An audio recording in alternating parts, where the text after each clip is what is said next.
Ministers of Road Safety by joining the Kwapna's Road Safety Demand Foundation. Thank you so much, IRCVAC.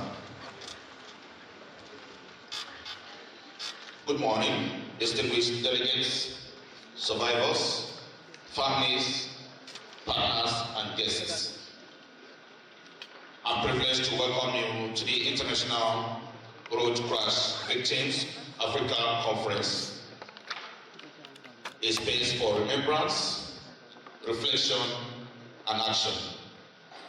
I am Evaristus Festus Emmanuel, a Superintendent Group Commander with Federal Road Safety Corps, and I will be on my call for today alongside veteran Femi Okeowo from Nigerian Television Authority, Ben Atonko, Patrick Ajay, Jason Tommy Ibarola, and of course, Sadia Ali. If you need any medical assistance today, at any point in time, our team at the registration desk will help you with that. Keep your phones silent.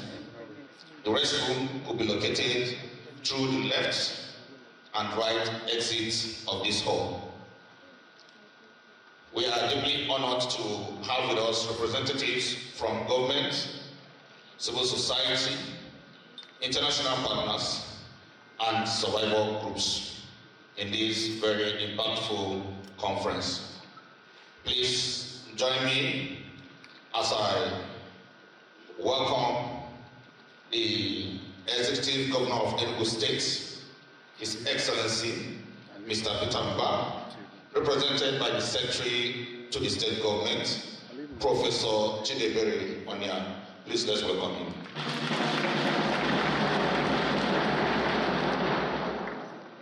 I wish to also recognize the presence of the Executive Governor of Katsina State, represented here by the Director General of Katsina State Road Traffic Management Agency, Major Garba Yahaya Fayed.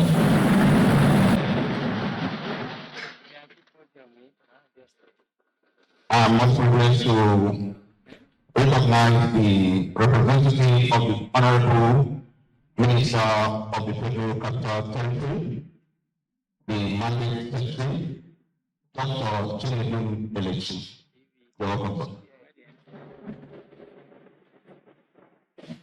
And of course, the board of duty and responsibility, I have the privilege to recognize the presence of the Commissioner Federal Road Safety Corps, Shehu Mohammed MNI.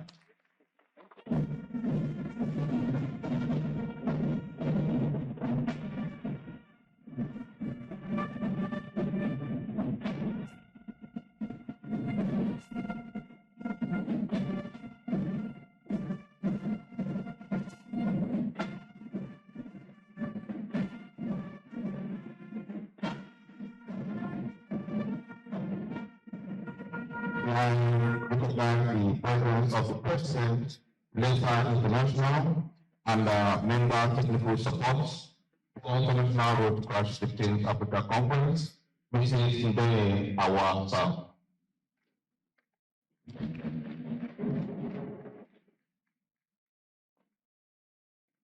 And Your Excellencies, distinguished ladies and gentlemen, while that mission was ongoing, we witnessed the arrival of our key speaker, the former Commercial Federal Road Safety Corps, former Minister of Aviation, and Chancellor at National Center for Policy and Leadership, Mr. Osita Chidoka, Oliver MPO. You're welcome.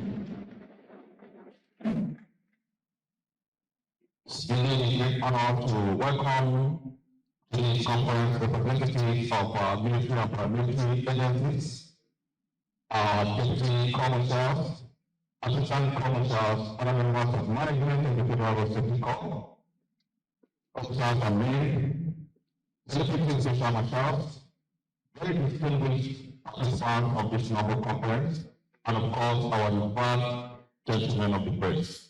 A very good morning to you all. To ride on with the introduction of the dignitaries I am, I wish to most respectfully bring forward to the podium our veteran, Mr. Femi Okay, please let's turn to that. This is an international conference.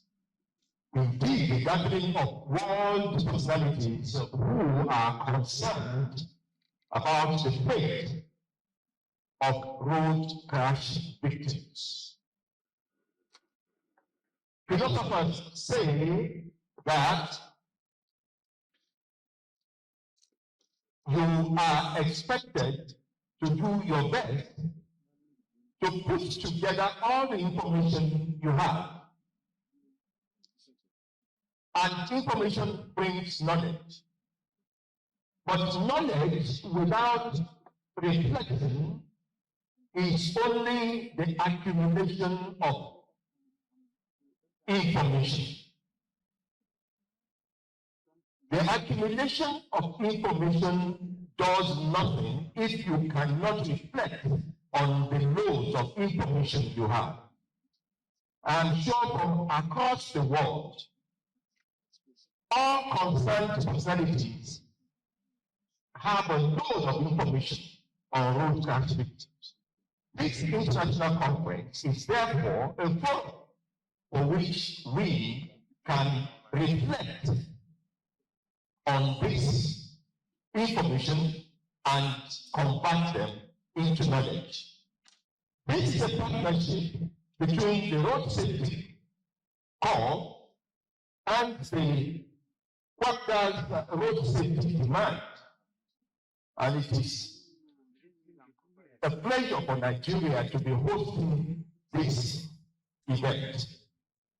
If you have been part of the activities that pervaded this event from Friday, Saturday, Sunday, you will see that there are so many other side activities that have helped us to put together personalities, victims, and concerned persons that will help us forge a future for road crash victims, if there are, and of course we all know it's an inevitable thing that there will be victims.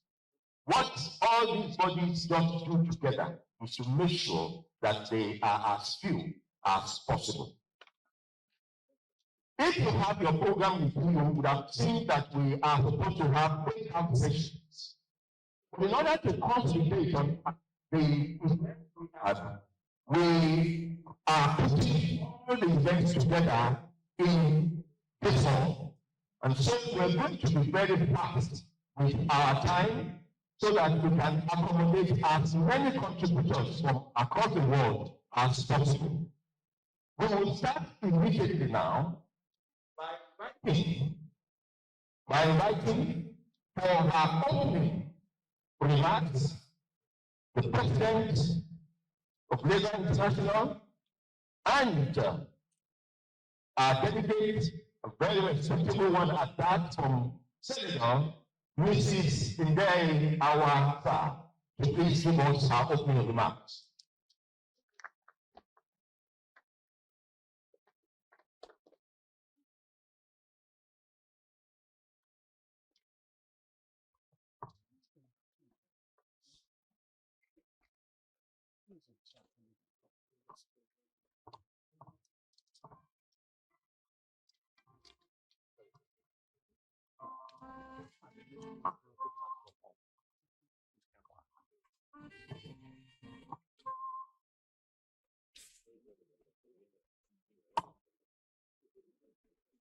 I think you should take that shot. Excellencies, distinguished leaders, guests, friends, ladies and gentlemen, I stand before you today of emotion and stimulation.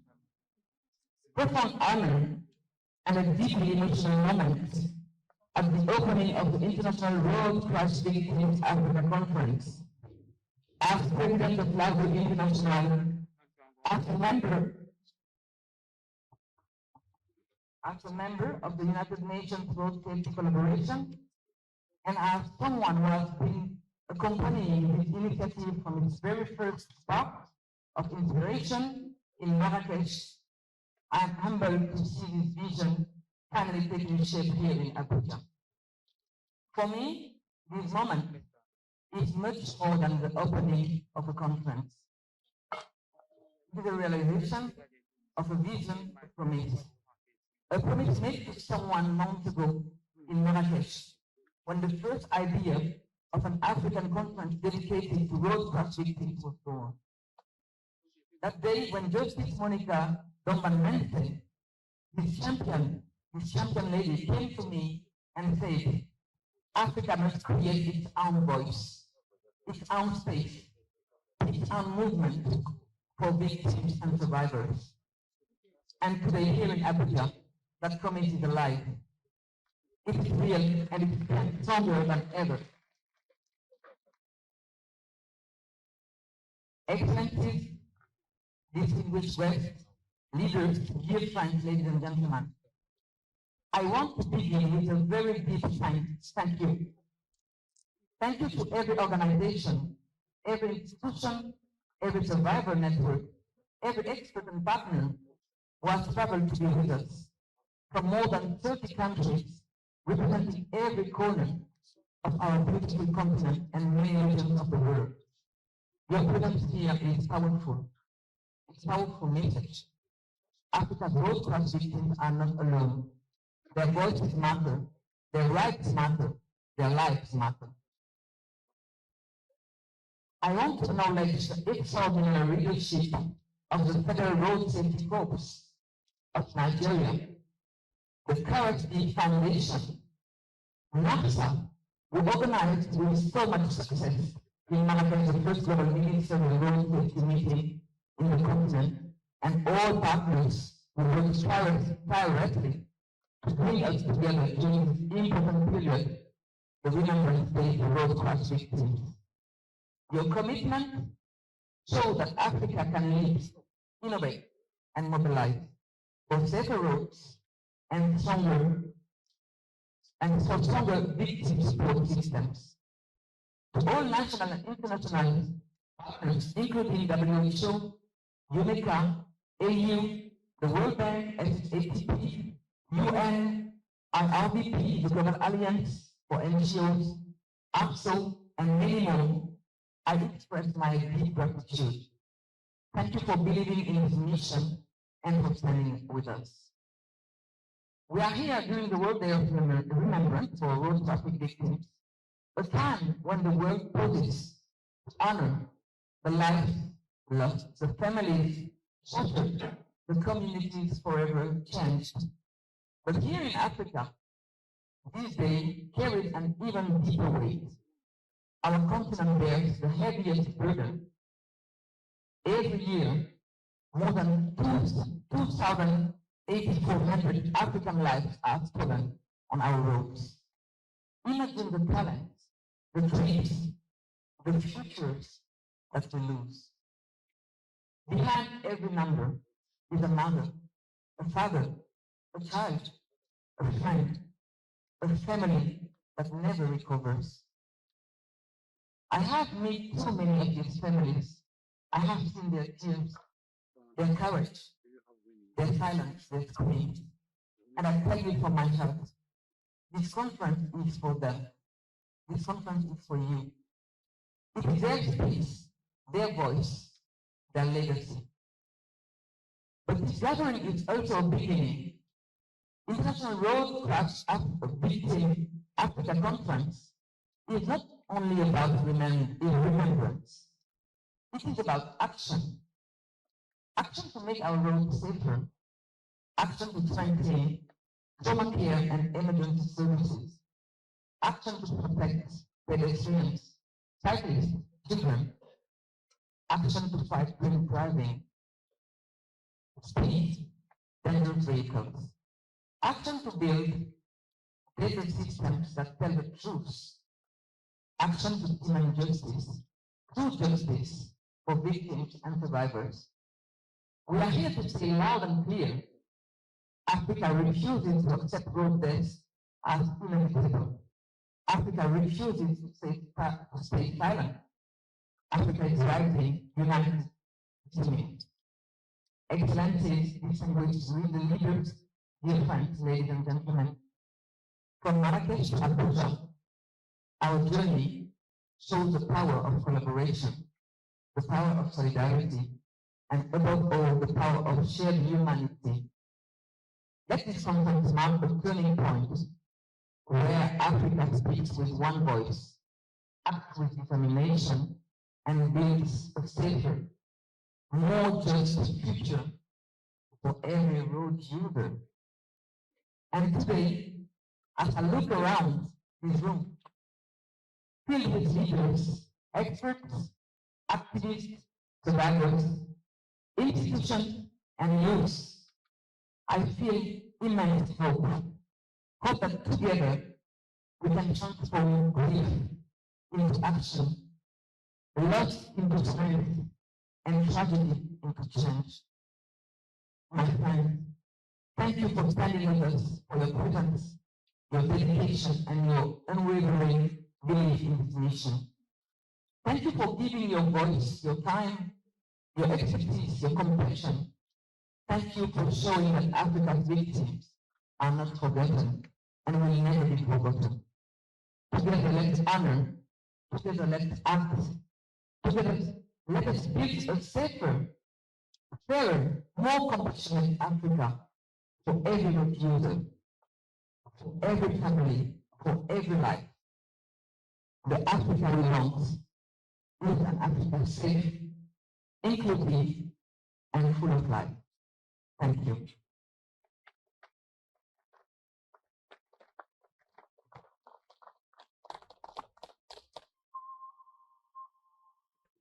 Please help me appreciate Mrs. Awasa again for speaking from her heart to our hearts too. And another round of applause for her, a multilingual personality. I thought she was going to speak to us in French. She chose to speak in English. Please appreciate her. Thank you very much. Now, you would have noticed that there are headsets near you as you sit there. We told you at the beginning that this is an international conference, so the headsets are meant for those who cannot understand the language that is coming from the dead here. You punch 2 for English, that's channel 2 for English, and channel 3 for French. Those are the 2 languages available, and I'm sure that covers the whole audience here. And you may wish to know the lady that is giving the sign language here. She is Miss Blessing by name. Place your hands together for services such as this.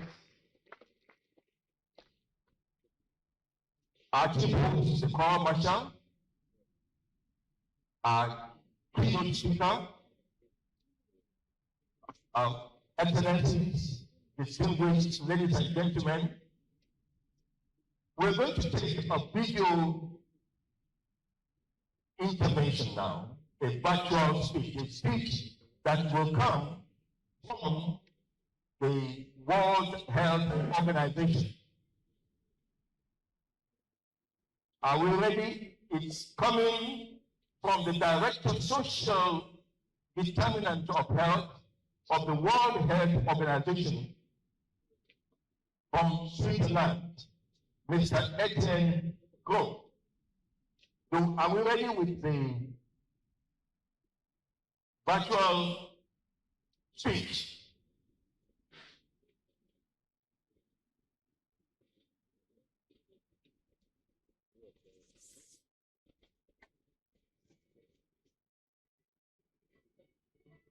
If we are not, you're going to allow me to lift up that and go to our keynote speaker. You all know him very well. He doesn't keep his thoughts under his tongue. Whether it is for political matters or developmental matters, he comes out straight to you And he is one of such persons that we can boast of in this country that is showing us a way forward. Whether we choose to follow, that is left to us. But you cannot say that we have amongst us an Osita Kidoka and we do not have a trajectory. He was a former corps marshal, but he also was a former aviation minister. With the benefit of all the knowledge he has, I think he has something to give us today. He is going to speak on policy mobilizing stakeholders and framing issues. Place your hands together, distinguished ladies and gentlemen, as I invite. Oh, sorry, please. It's like the video.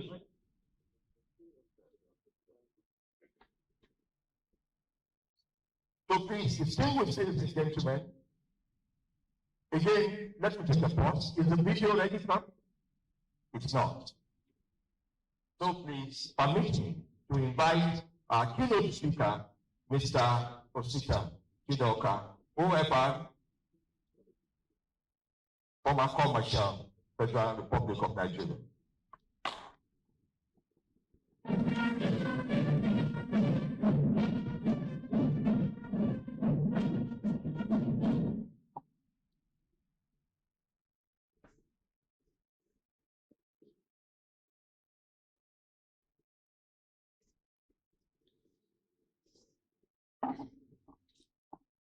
Thank you very much. Good morning, distinguished ladies and gentlemen. I want to stand on the established protocol, as I say the corps marshal, to the representative of the Enugu State Governor, but I will stand on existing protocol so that we can save time as we progress. And if you notice, I came to the stage with two devices, my laptop and my iPad. And that is because I have trust issues. I have trust issues. If one fails, I go to the other. But more importantly, because in God we trust, all others must provide evidence. So today, I'm going to take you on a journey of evidence. I don't know if the presentation is up.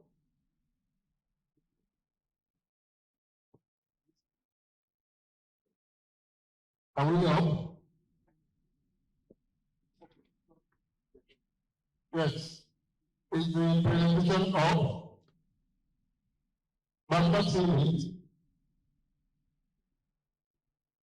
Where am I supposed to see it?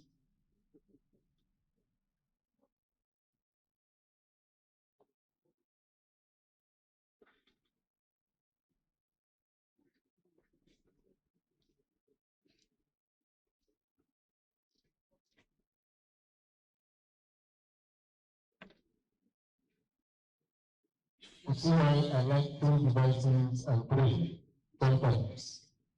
Because, as I said,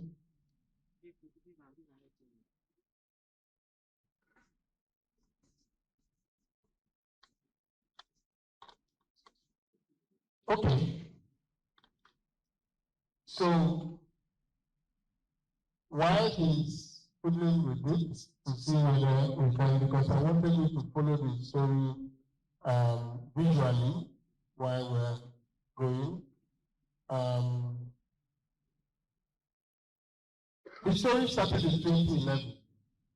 Then I was co-marshal of the Federal Road Safety Corps, and a woman walked into my office with tears in her eyes, with pain in her heart. Her name was Justice Monica Domban-Menti. She had lost her son, Panda, a young lawyer, a hit-and-run crash driver in Jos. And when he did not die immediately, He lay on the roadside bleeding as bystanders hesitated. Some tried to help, but fearing the police, they returned him to the scene. He died waiting for help. That day, I saw a woman's pain transform into a mission. Her pain was palpable. It had just happened. So I inducted her, encouraged her, and inducted her into the special marshals. And I pledged that the federal road system will support her, as from that day, the KRLC was born, the Kwabda Road Safety Demand. And she said it was a demand.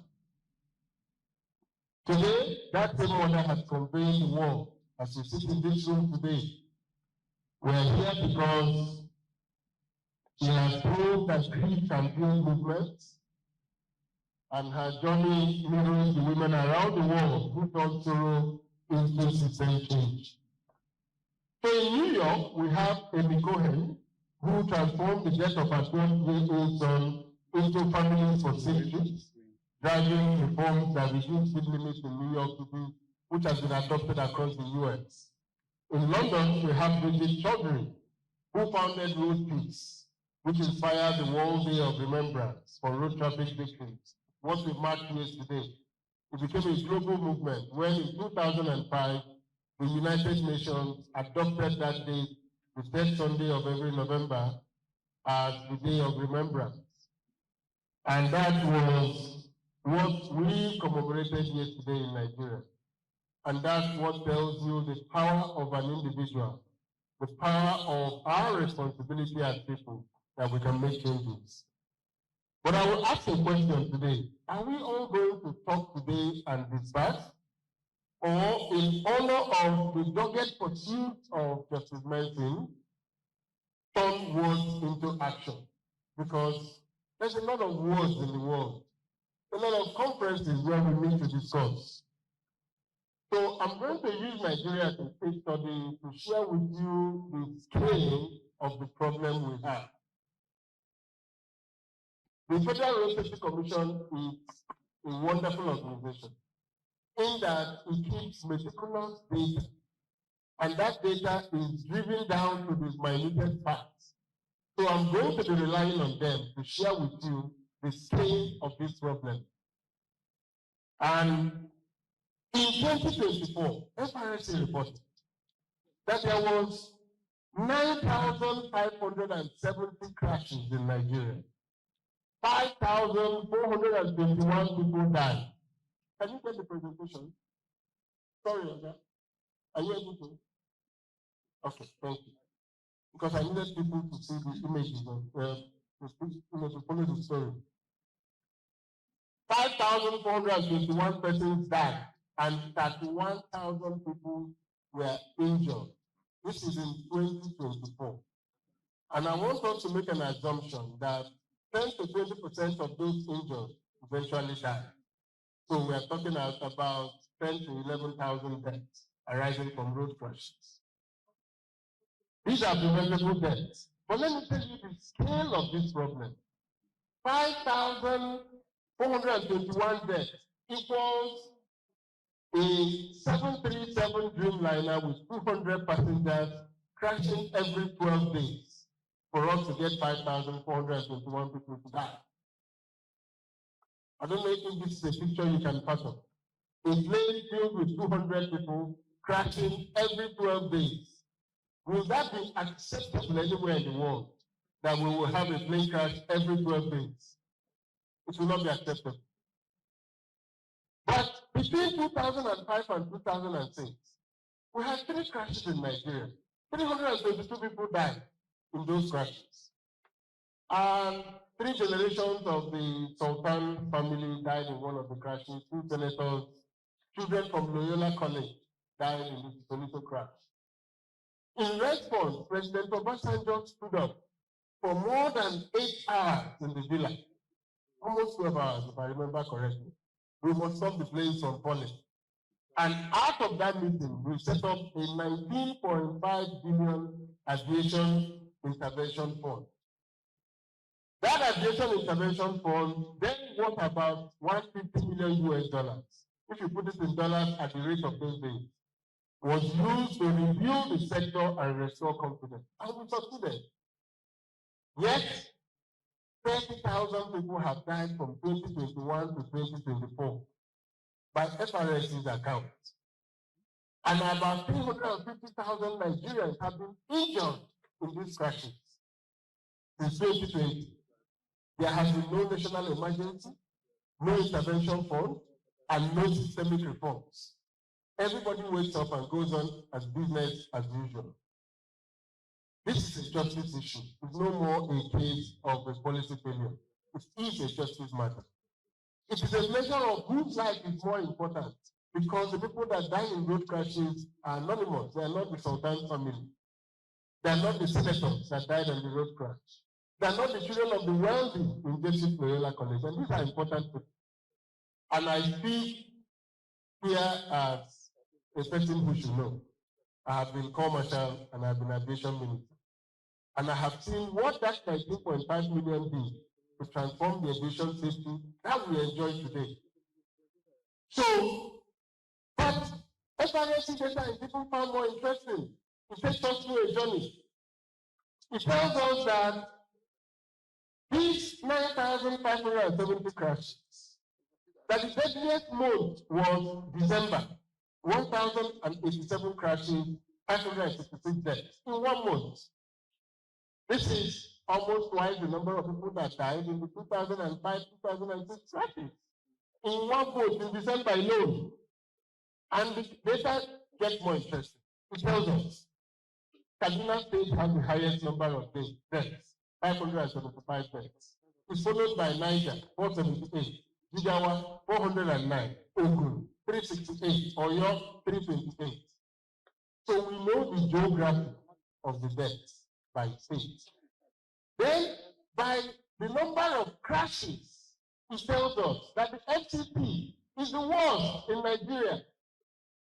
The FCT, 905 crashes, Ogun, 812. These are the places to surge enforcement. We know where the crashes are happening.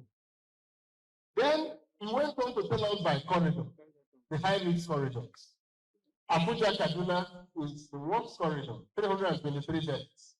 Lagos-Ibadan, 648 deaths, 48 crashes, 1,617 injuries. Abuja-Lokoja, 1,607 injuries. But who are the victims of these crashes? 78.8% are male, and they're all usually under 50, between 30 and 40, our most productive workforce. The people that we have built this economy for, that the people struggling, going from one depot to the other, traveling to make sure that the companies are working. These are the people. Yes, thank you. So we know that 78.8% are male. So, and we know that 6% are children. So despite our lack of empathy for our male partners who are dying, 6% of the people who die are our children. They die by the roadside. They are pedestrians most times and in road crashes. But we also got an information that is very interesting. What is the primary causes of these crashes? Speed, 65% with speed, wrongful overtaking, tire burst, route violation. So speed management is life management in Nigeria. And I believe this applies to the rest of Africa. So the FRSC maps the danger clearly. We know where the crashes are happening. We know the states with the highest death. We know the routes where they are happening. And more importantly, we know the cause of why this is happening. And this is very interesting. But I don't want to go about this with just a tale of bad stories. Nigeria also has good stories to tell. And what is our major good story? We have a dedicated lead agency which reports to the president. That's a global best practice. We perfected it. We started it. We took it to Sierra Leone. We took it to West African countries. We shared our knowledge with people around the world. I shared it with Argentina, I shared it with Brazil. You need a lead agency dedicated. We have the core of people dedicated to this cause. So that is one good example from Nigeria. Then we have a national road safety strategy headed by the Vice President. So at the scale of the government, the Minister of Works, the Minister of Transport, the FRS Commercial, state governors are together in the national road safety strategy. So we have it. Then we have an accident investigation system. Every crash in Nigeria with more than 6 deaths is investigated. And when it's investigated, the report is forwarded to the road owners, the Ministry of Works, it's forwarded to the regular agencies, telling them why this crash happened and what you can do to prevent it. So Nigeria has got that right. Then we have the World Bank Safe Corridor project. The World Bank has said that they will no longer fund road projects anywhere in the world without 10% dedicated to road safety. So they tried it in Nigeria. They gave us $10 billion. And we went to the corridors, like back corridors. We bought patrol vehicles, ambulances, radar guns, and fatalities were cut in those routes by 50%. So we know what works. Those patrol commands are still there, but I'm sure there is no more funding for fueling for these vehicles to stop the surge of speed. Then we introduced what we call the Vibra ambulance scheme. Have you seen it anywhere in Africa? In every 50 kilometers of key highways, we have ambulances ready to take people to the hospitals. We even have medical centers on some of our key corridors where things happen. So, FRS in Nigeria has not many things correct. But despite that, we're witnessing a big challenge. What is that big challenge? The road crashes are rising. Again, I admire global racing. Their data is top-notch. And they said to us, in 2024, the whole year, there was 9,570 crashes. There was 5,421 deaths. But January to September 2025, we have had 7,715 crashes, a 10% increase over last year. By September, we have 2,915 deaths, and 11% increase over last year. And injuries, 31,000 to 4,000, a 10% increase if you compare January to September 2024 to 2025. So this is real bad news. This should be making the president call for a national emergency. And another 10% that the data clearly shows rising crash, their severity, and overall burden in Nigeria is increasing. And we'll figure out why. But there is a big problem. If this trend of 2025 continues, if we do nothing, if we allow it to continue, something disastrous will happen. Our current rate is about 5,421, 2024. By 2030, we rise to about 10,000, give 10% increase every year. And if we do nothing, we will have had 65,000 deaths between 2025 and 2030. And we will have had over 500,000 injuries cumulatively in these 5 years. That, for me, cannot be accepted. That cannot be. This will warrant us dropping a plane. The trains going to Kaduna, each of them crashing every 24 days for us to get the scale of death from any other transport mode. So, if we do nothing, and this conference is about doing something, we want to do something. I am here today to frame these issues to let the policy people know that there is need to do something. Because it could be you, it could be me. Now, if you live in Abuja, when I talk of crashes, you will think that it's happening in Kaduna, but Abuja has the highest number of crashes. You are more likely to die on the Abuja airport road than you are likely to die from any Onitsha. So we are at risk at all over Nigeria. President Yar'Adua ran into the road crash when he was president. He nearly died because the security car took a decision to veer up the road instead of jumping into the president's car. And the details of those cars, two of them died when President Yar'Adua was president. So nobody said. That's my key message today. If we do nothing, so we must close these gaps. In 2024, again, look at data, in God we trust. FRS got 3.9 billion as capital growth. Of this 3.9 billion, 84%, about 2.9 of this, is to build new commands, build new offices, buy houses for people, for core empty commercials. These are critical things for organizational development, but they are not impacting the places where the crashes are happening. They are not impacting those places. This is where the people are dying. The Kaduna, the Abuja-Kaduna, Lagos Ibadan, Abuja Airport Road, Abuja Super, all the way to Kaduna, nothing is being done in those roads. And that is because the budget is 3.9 billion for road safety. The country where we are spending 2.6 trillion for building new roads. It's madness. So that means that the Ministry of Works have 2.16 trillion for capital growth. And here we're getting into proposals. I'm hoping this conference adopts that and tell other African countries to do the same. If we take 1.5 to 3% of Ministry of Works, 2.6 trillion, and budget directly to life-saving measures, we will reduce debts in Nigeria by almost 50%. And what will that amount to? That will amount to about 82 to 65 billion naira. This is the scale of investment we need to make on road safety. We can't be making 3.9 billion naira investment and expect it to work. So we need to scale that investment. State governments need to put 1.5 to 3% of their Ministry of Works budget to road safety. Because that is the only way they can have ambulances on the highway. That is the only way they can have motorcycles, breathalyzers, visiting drivers, people driver training centers, so that our roads will not be prone to death. So we're looking at this 32 billion today. If you convert it to dollars, less than $20 million. Nothing near what we spent in 2006 to get the nation place safe. So I am saying that the Ministry of Works should go down to its budget to this 2.16 billion.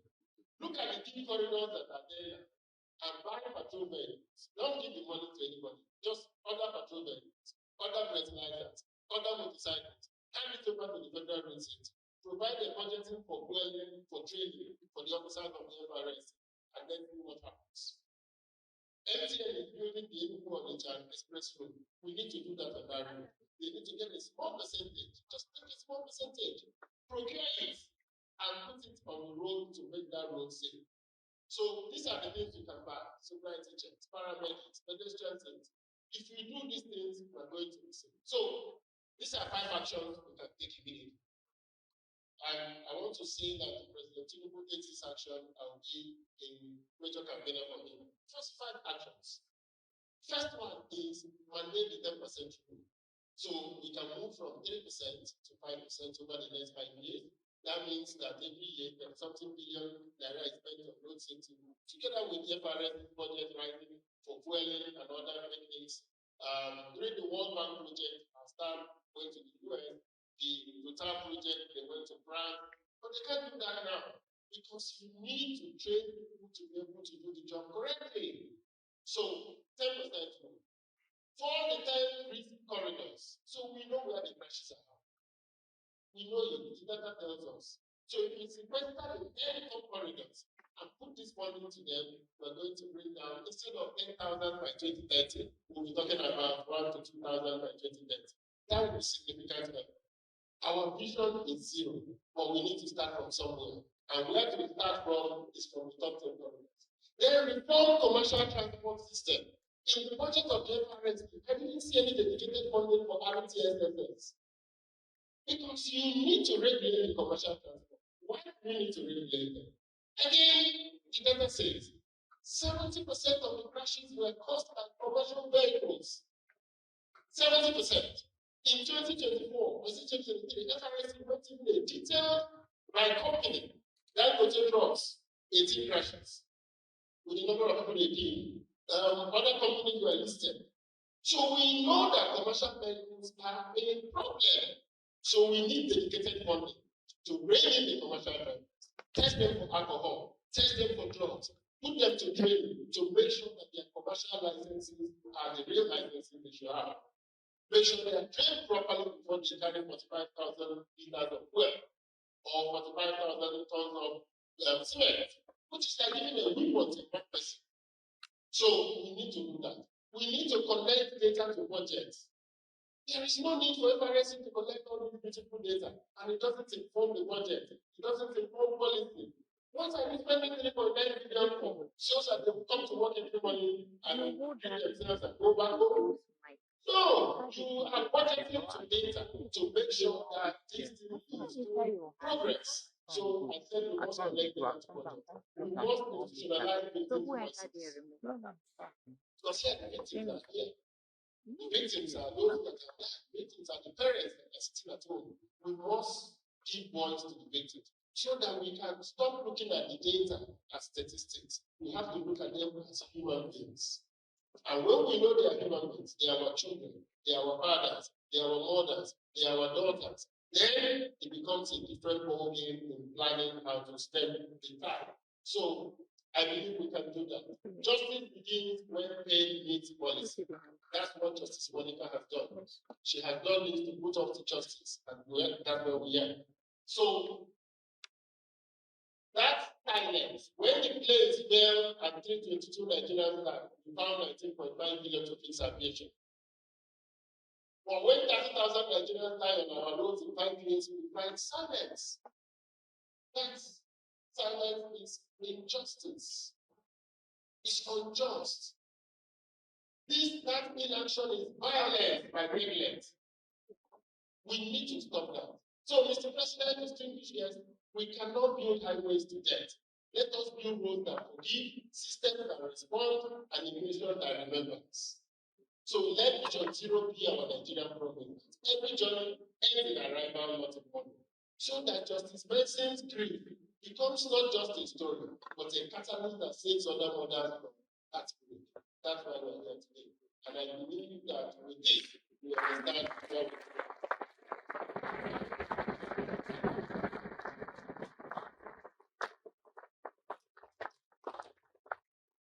Let it sound again, let it sound again, let it sound again. Mr. President Chidoka, this is my personal opinion about you. You are one of the very few Nigerians that have acquitted themselves. You have acquitted yourself. At least you have consistently told us what to do and what not to do in order to have a well-developed country. Whether politically or developmentally, you have to better engage.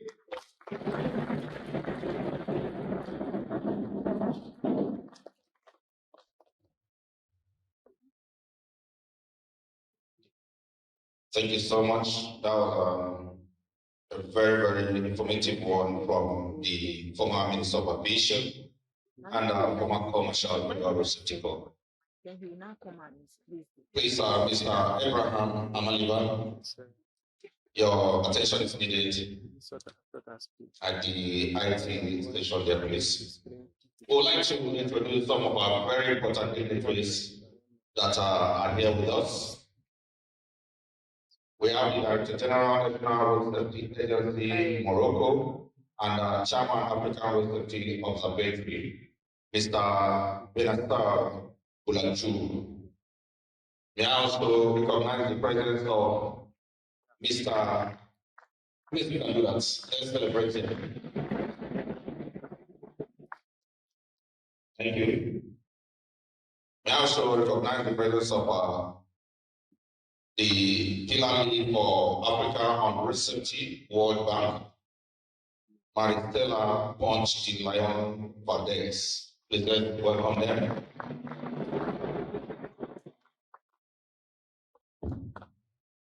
Also this morning we have the Director of Road Safety from Mauritania, Mr. Malik Fall, is one of our speakers. You're welcome to your hands together for him. We also have the lead Safer Journeys Africa International Road Safety Assessment Program, Nathalie Chiabata. You're welcome. Permit me to recognize the presence of the Director General Road Safety Agency of Benin, Republic, Mr. Kofi Yete. We also have the representative of the Executive Director, Sierra Leone Road Safety Authority, who is here with his team, Mr. Augustine Kaitongi. You're welcome. At this point, I wish I could speak French very well, and I will take it more seriously. Let me say the little I know before I introduce these people. Je m'appelle Jessie Tomipe Barola. Je suis officer à Federal Road Safety Corps. Je suis contraire dans la matinée. I hope you're having a good time. Am I trying? So applaudissez là-dessus. Yeah, I really wish I can speak French so we can communicate with everybody well. But please, if you're calling your name and we are not getting it rightly, the next time you're coming here, we'll pronounce it so correctly. So this morning I have the Director of Traffic Road, Ministry of Transport Senegal, Mandiaye Faye. You're welcome.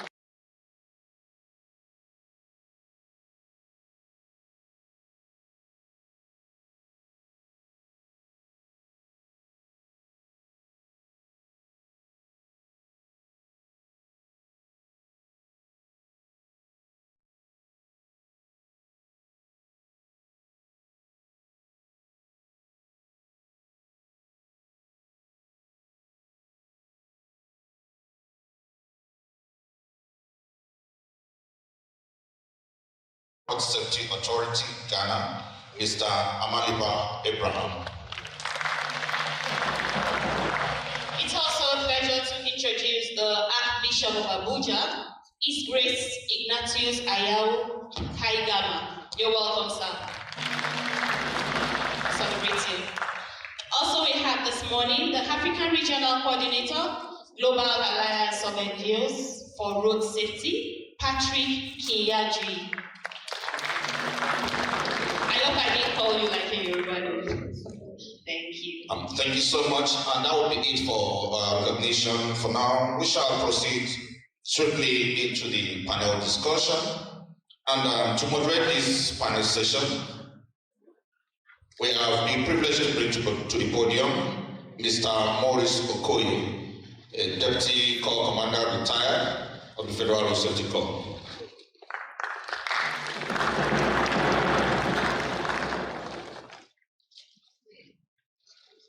Mr. Maurice Okoye.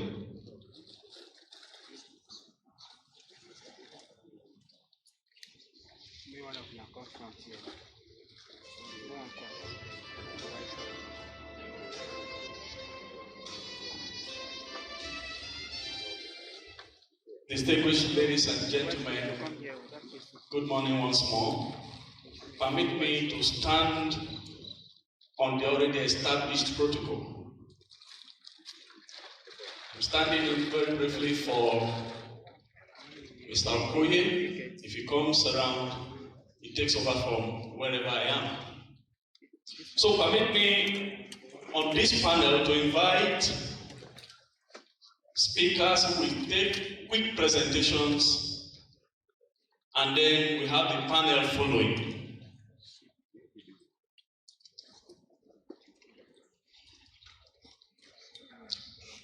Let me invite, ladies and gentlemen, representing the World Health Organization,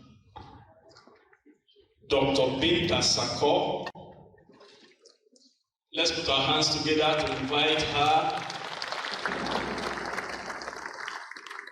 Oh, okay, she's going to be doing her presentation online. Then we have Engineer Bimbola Akinyajo, the Managing Director of Lagos Metropolitan Area Transport Authority, who is ably represented by Mr. Oshitabi Obafemi. Please put your hands together for him. Also, before I bring them, they're going to come one by one to do the presentation and before we call off for panel. So, permit me also.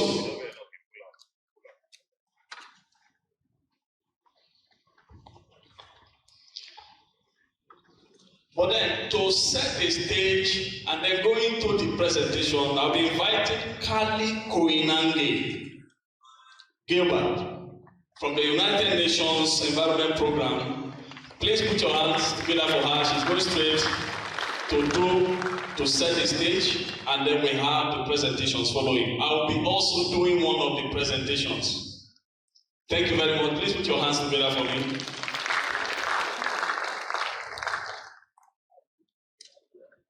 You saw some of my slides earlier, so hopefully they can come back up again. It's good to be here. Yes, my name's Carly from UNEP. My Nigerian name is Ayomide. I'm half Nigerian. My dad's actually based here in Abuja, so I got to have dinner with him yesterday, so thanks for having me here. But I'm based in Kenya for the last 15 years. I moved to Kenya for a 6-month contract with the UN, but now, 15 years later, I find myself with a Kenyan husband and 3 Kenyan children, so I think I'm staying there.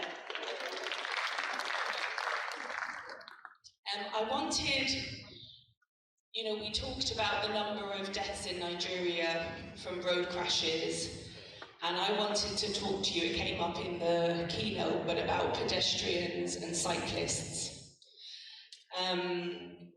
We know that in most cities around Africa, somewhere between 50 to 70% of the population are walking and cycling every single day as their main mode of transport. So the work that we're doing at the UN Environment Programme is, even though we're driven by climate change and trying to reduce the negative consequences on the planet, we're also very much focused on protecting people. And through our Sustainable Mobility Programme, we have a global programme on walking and cycling. Any chance of those slides that you were showing earlier? So we have been working with our colleagues at WHO and UN Habitat, African Union, and UNECA. We have been developing a new initiative. Thank you. Do I have a clicker, or you want to go to the next slide?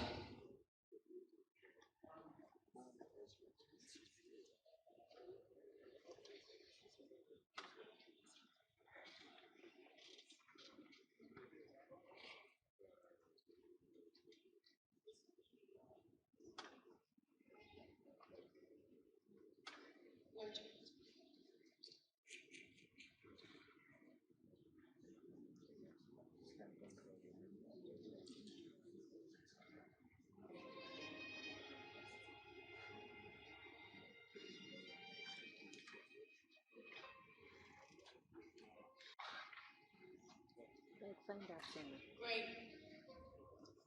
Where do you need me to stand for it to work?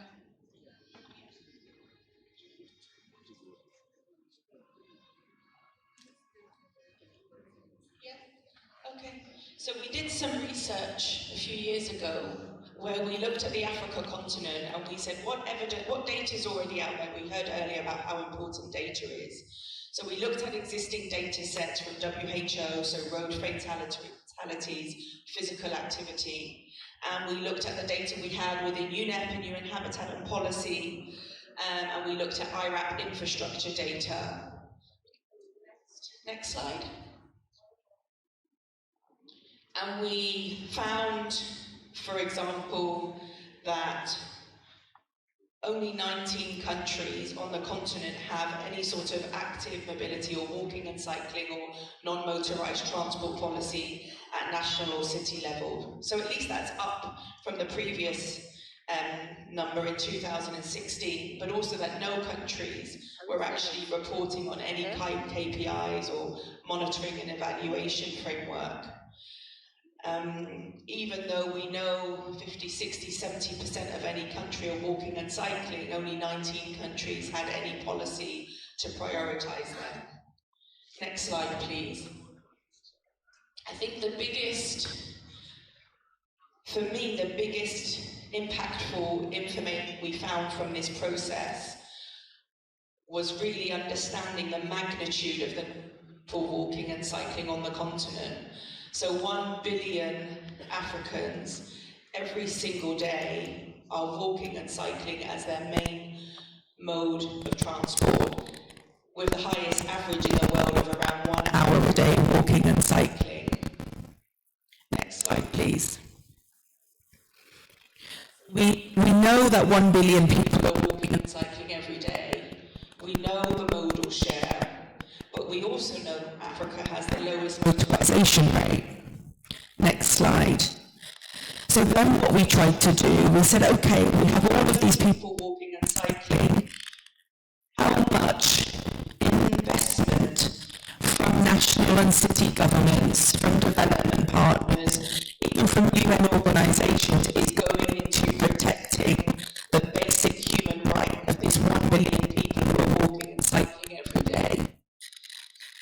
Number one, there's hardly any data, and we all know if you do not count it, then it does not count. But what we could find was really shameful. On average, no more than 2% of infrastructure budgets for the continent is being channeled in to protect 1 billion people. And we all know, I mean, when I go to London to visit my family in the UK, I do not set foot in a car. I go to Nairobi where I live, and I don't walk anywhere. And I'm the same person, but the system that's been designed around me means that if I have a choice, pretty much anywhere in Africa with a few exceptions, Accra is actually one of the places I walk, Kigali, Addis, but generally speaking, if I have means, I will choose not to walk or cycle. One, it's not safe, and two, it's not very comfortable. So we know that people who because they to use other options now. At the same time, we have the answers. We know what needs to be done. This statement here is from the Lamata Lagos State Transport Policy, and we'll hear from Femi shortly, but it clearly states NMT need adequate infrastructure. They need low-speed shared spaces, footpaths, cycle tracks, and greenways on which to travel. We know what the solutions are, but as our keynote speaker said, we have to, in our organisations and our individual roles, we step up and put the money where our mouth is. Next.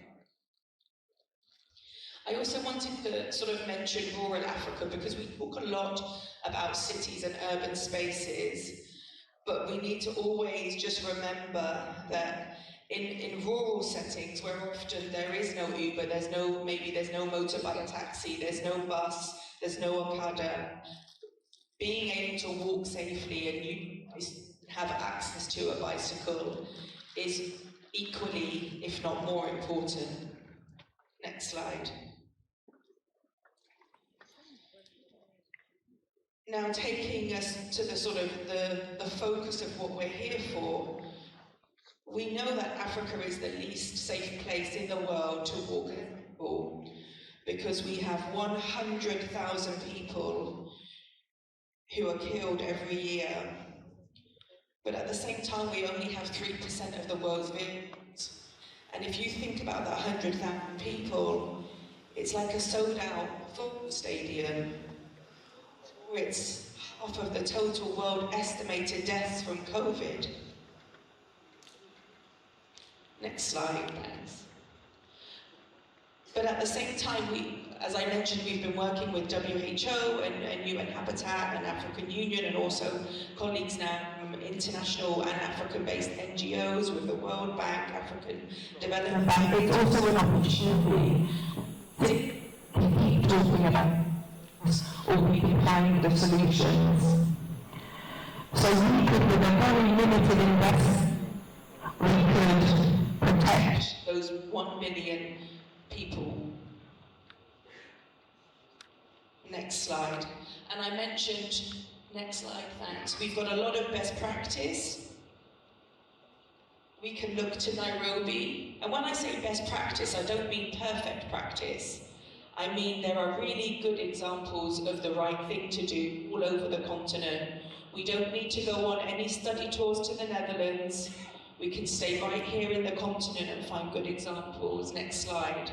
We can go to Nairobi, who launched their walking and cycling policy, 20% ring fencing of their city budget. So every dollar we get in, 20% has to go to infrastructure for walking and cycling. Next slide. We can go to Kigali, Rwanda, who days every 2 weeks with thousands of people taken to the streets in a safe way. We can go to Ethiopia. Next slide. Who has really strong national and city policies and infrastructure budgets. Next slide. So we have, with our colleagues, we've launched the Pan-African Action Plan, Walking and Cycling, which is a one-stop framework that anyone in this room can pick up to be guided on all the things that need to be done. Next slide. We have 5 flagship countries that you can see here, 1 from every sub-region. We've already added Uganda, who've asked, the ministry's asked to be added. And I'm happy for anyone from national government or city government in Nigeria who wants to come find me in the break and get added to that list. Next slide. So the action plan really just covers 3 key areas.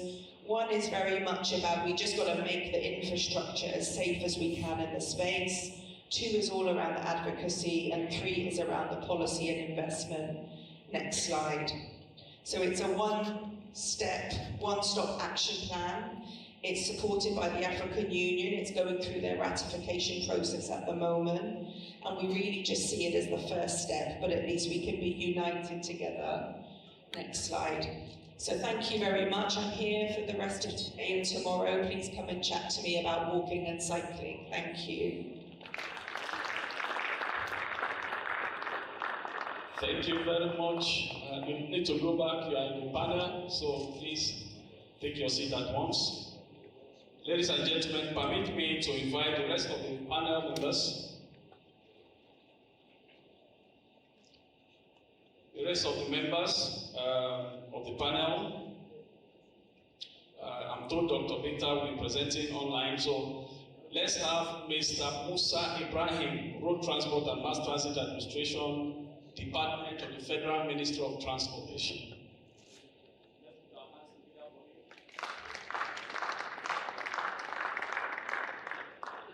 We also have Dr. Peter Mba, His Excellency, the Executive Governor of Enugu State, ably represented by the Secretary of Government. Please let's put our hands together to welcome him to the table. Let's welcome together His Excellency, the Minister of Agriculture, Dr. Ezenwo, who is represented by the Transport Secretary, Dr. Please put your hands together for him as he comes.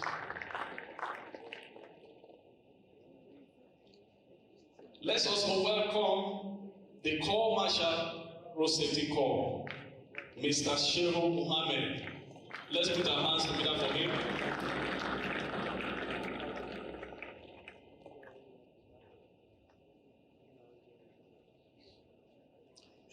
To proceed, we want to have a quick sandwich, and I'm calling the MC to help us lead in that direction. Thank you.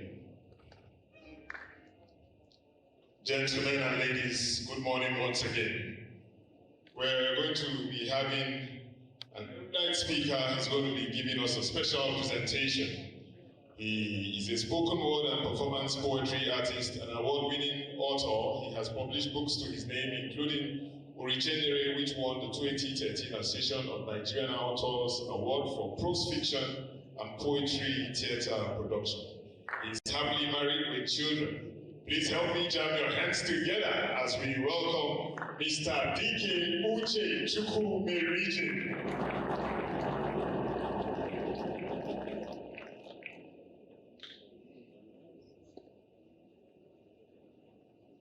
You're welcome, sir. Good morning, ladies and gentlemen. Always a pleasure. All protocols duly observed. If I could, I would make it so that no driver on the road are late for work or rushing to pick the children from school. If it was within my power, I would make it so that no driver on the road is ever in a hurry. If I could, I would make it so that if a person is drunk or otherwise unfit to operate a car, no matter how many times they turn the ignition, the car will not start. If I could, I would make it so that the car will not start until you wear your seatbelt.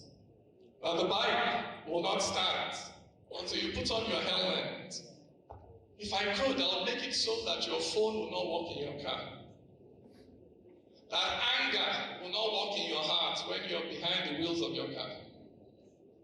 If I could, I'll take all the single-lane, pothole-filled roads in this country and transform them into straight, well-designed, multiple-lane highways with safety barriers, clearly marked out lanes, respecting hard shoulders. If I could, but I can't. Because this is a problem that no individual, no matter how handsome like me, or talented, or powerful, or connected, no single individual can solve. For just as it takes a village to raise a child, so too, it takes a system, an organization, everybody working together, everybody playing their part, a well-governed society to keep that child from dying on the road. And until we realize this, that no matter how much money you have, it cannot protect you from all the consequences of living in a society where there is no oxygen in public hospitals. No matter how powerful you are, someday, somewhere, somehow, the consequences of living in a society where the common good is commonly neglected in favor of partisan, sectarian, or ethnic interests. No matter how powerful you are, one day the consequences of living in such a society will touch you. Or your father, or your mother, or your brother, or your sister, or your uncle, or your auntie, or your son, or your daughter, when you come round that corner and speed, avoiding that pothole on that badly designed road, and find yourself confronted by a truck with no road, no room to maneuver, on that day you realize that calamity, man-made calamity, does not care if you're Hausa or Fulani, Igbo, Northerner or Southerner, Christian or Muslim, it will crush you. If we do not rise above our differences to build a better society, then the society we have built, one day it will kill all of us. So let me end with this small poem. If I had enough money to buy any car, no sloppy jalopina, straight tear rubber, fitted with sat-nav, TV in the back, a banging sound system, fog lights in the dark. It will sound like a cheetah, run like thunder. If my pockets could bear it, I'll buy me a Hummer, complete with push starts and those spinning rims. If God would just bless me with the car of my dreams. Okay, have the car, but where will you go? Should he also come and fix the road too? Fill the potholes and chase the armed robber that's waiting to rob you at Lokoja. Wait, should he also come and rewire your brain so you can stop driving as if you're insane? Expand the road from Lagos to Benin so you can enjoy the Lamborghini you're in.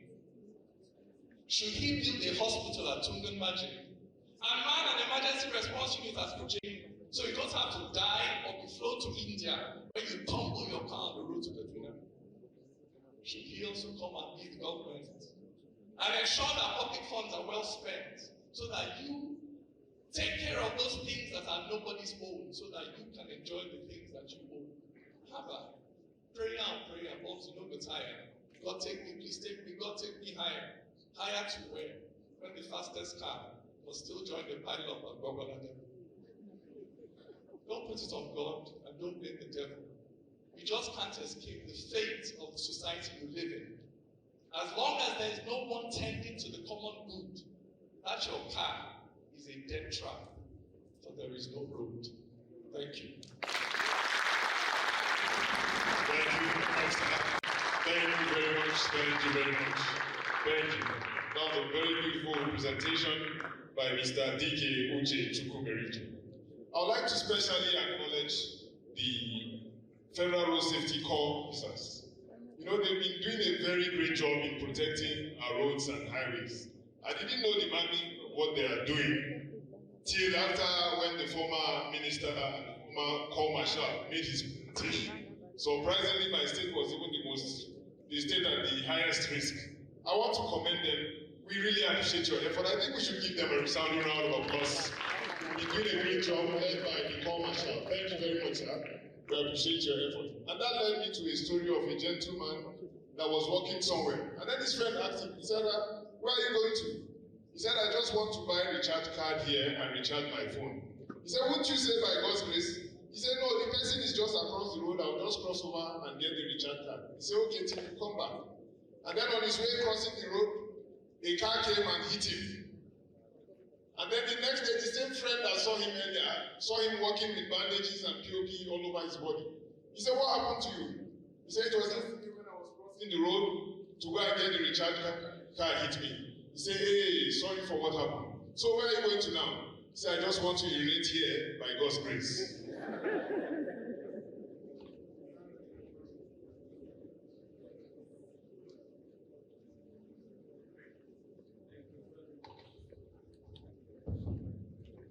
Thank you very much for urinating there.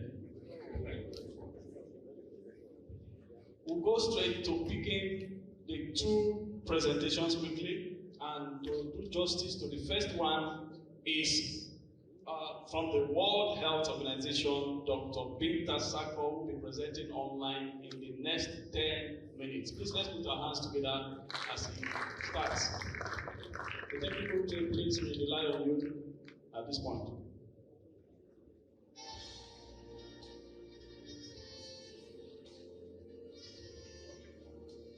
Good morning, everyone. Can you hear me? Yes, we can hear you. Thank you very much. I don't know if I should be sharing my presentation or it will be done from your end. Maybe you should go ahead and share. I don't have a permission to share. Okay. The technical team, can you assist?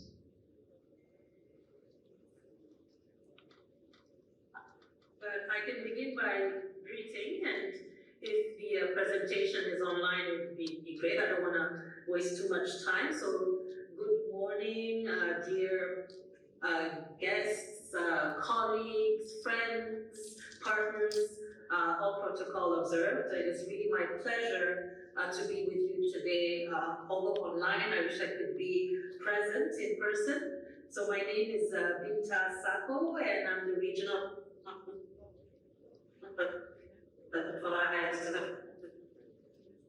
for Cricket region, and pleasure to open the panel talking about non-motorized transport for safety and health in Africa. As we open this as the first panel, we really show the importance of this. Please permit me, you could share. You can share your presentation right now. You've been made a co-host. Thank you. Let me know when you see the presentation. Yes, we can see.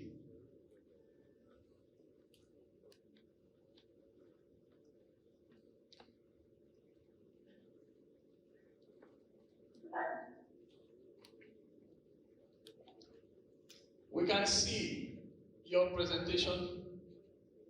Okay. And you have 10 minutes to quickly do justice to it. Thank you, ma'am. All right, thank you. I'll try to.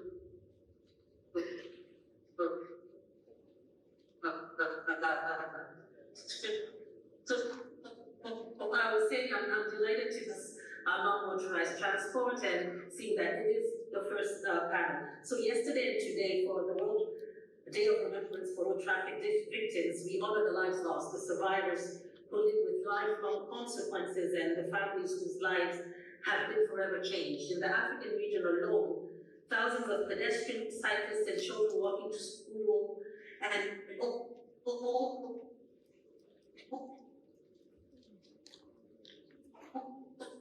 people.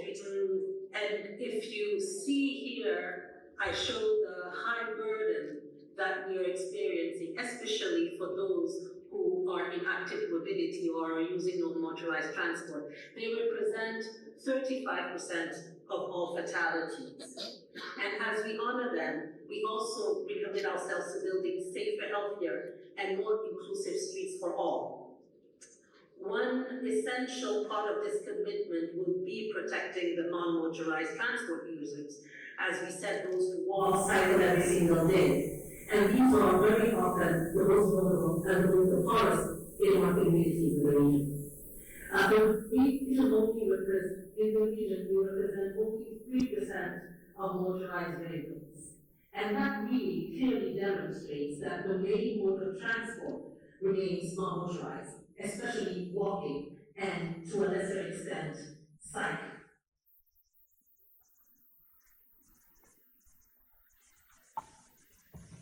So why is it so important that we talk about non-motorized transport? I hinted at it already. Walking, cycling, and all forms of mobility without a motor is not a luxury in Africa, unlike in other parts of the world. It is how millions of people do move every day. And in many of our cities and towns, this is the majority of our daily trips. The children walk to school, the women will walk to markets, and elders will walk to health centers. And yet, most of our transport investments still prioritize vehicles over people. If we want to meet the SDGs that we all collectively, globally committed to, we have to invest in non-motorized transport. We have to make it safe, in other words, because we are in Africa already using these means of transport. And they have a multiplier effect. It's a powerful enabler of health. It reduces air pollution, encourages physical activity, lowers the risk of non-communicable diseases, and reduces stress. So promoting safe walking and cycling is not only a transport policy, it's also a public health intervention. Yes. However, there are challenges to it, and that's why we are here today to talk about it. MMT users are among the least protected on our roads. We've seen they represent 35% of the fatalities. And many victims we remember today were actually walking. I think one of the previous speakers mentioned somebody crossing the streets and getting injured. So why is this happening? Because the policies aren't following, and we have high risk around lack of sidewalks, no safe crossing points, no protected bike lanes, and etc. And when we look at the policy infrastructure in Africa, we see how it's slow. Less than half of the countries, even less than a quarter, I would say, of the countries have policies in place for either walking and cycling. And the road infrastructure also doesn't follow the need of the majority of the population. I talked about the multiplier effect of non-motorized transport, the health benefits. We have cleaner air with fewer respiratory illnesses such as asthma due to the emissions of cars. We have more physical activity, improved mental health, and the benefits to walking and cycling and active mobility in general is really a long list here that we all know of. And we know what is working. We have evidence-based solutions. around what we should do in terms of infrastructure, in terms of the policy, in terms of behavior and enforcement and multi-sectoral approaches throughout everything we do. Because, as we already said, road safety is not only one sector, it's all the different sectors that are represented today at this meeting. That we have to come together and make sure that roads are safe for the basic activity humans have always walked. Unfortunately, today, walking or cycling can be a death sentence, and this is not right. It's not right to the most vulnerable in our population. So I would like to take this opportunity to really call on investing more in safe infrastructure for those who walk and cycle. I think the previous speaker mentioned speed as an element to prioritize to make walking and cycling safe. Speed is one of the greatest risks that people who are walking face in the streets of Africa, and include also non-motorized transport in national road safety plans, because we have to plan it. It will be less costly than having to correct the infrastructure afterwards, and all this, of course, through the multi-sectoral coordination. And I'm sure Africa is already leading the way. We've seen a lot of progress in many different African cities. I was just in Addis Ababa, where I could witness the large pedestrian sidewalks and all of cyclist lanes that have been built. So this is the future for us, and I hope I hope I'll be able to listen to the panel that will, I'm sure, discuss all the efforts that have been done by Africa already through the different strategies that I'm sure the panel will be discussed at length today, and also showing WHO is ready to support, to continue to support with the different partners, to make sure that we have deaths and injuries due to road traffic, and also that our pedestrians and cyclists are safe. And that during the next global status report on road safety, we really see a decline, and that we no longer talk about the large share of pedestrians and cyclists among the road traffic fatalities. On this note, I would like to thank you very much, and back to you. Thank you. Thank you so much for keeping the time, especially, and for ensuring a quick delivery. Thank you so much. The next presentation is coming from myself. Please, can we have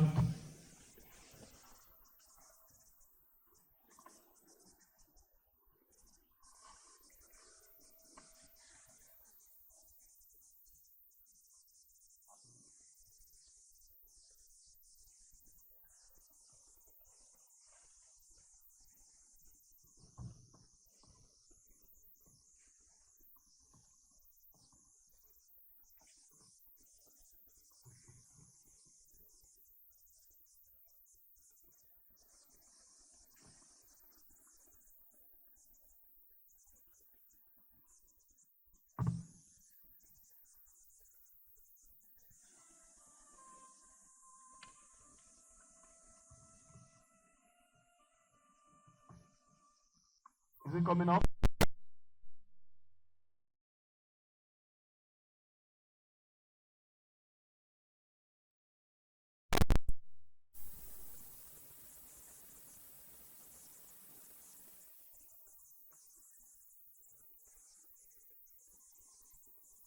Can you help us check with him if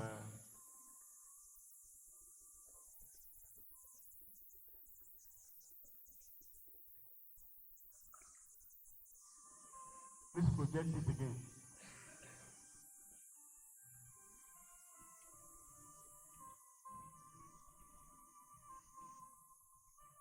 Great. Thank you.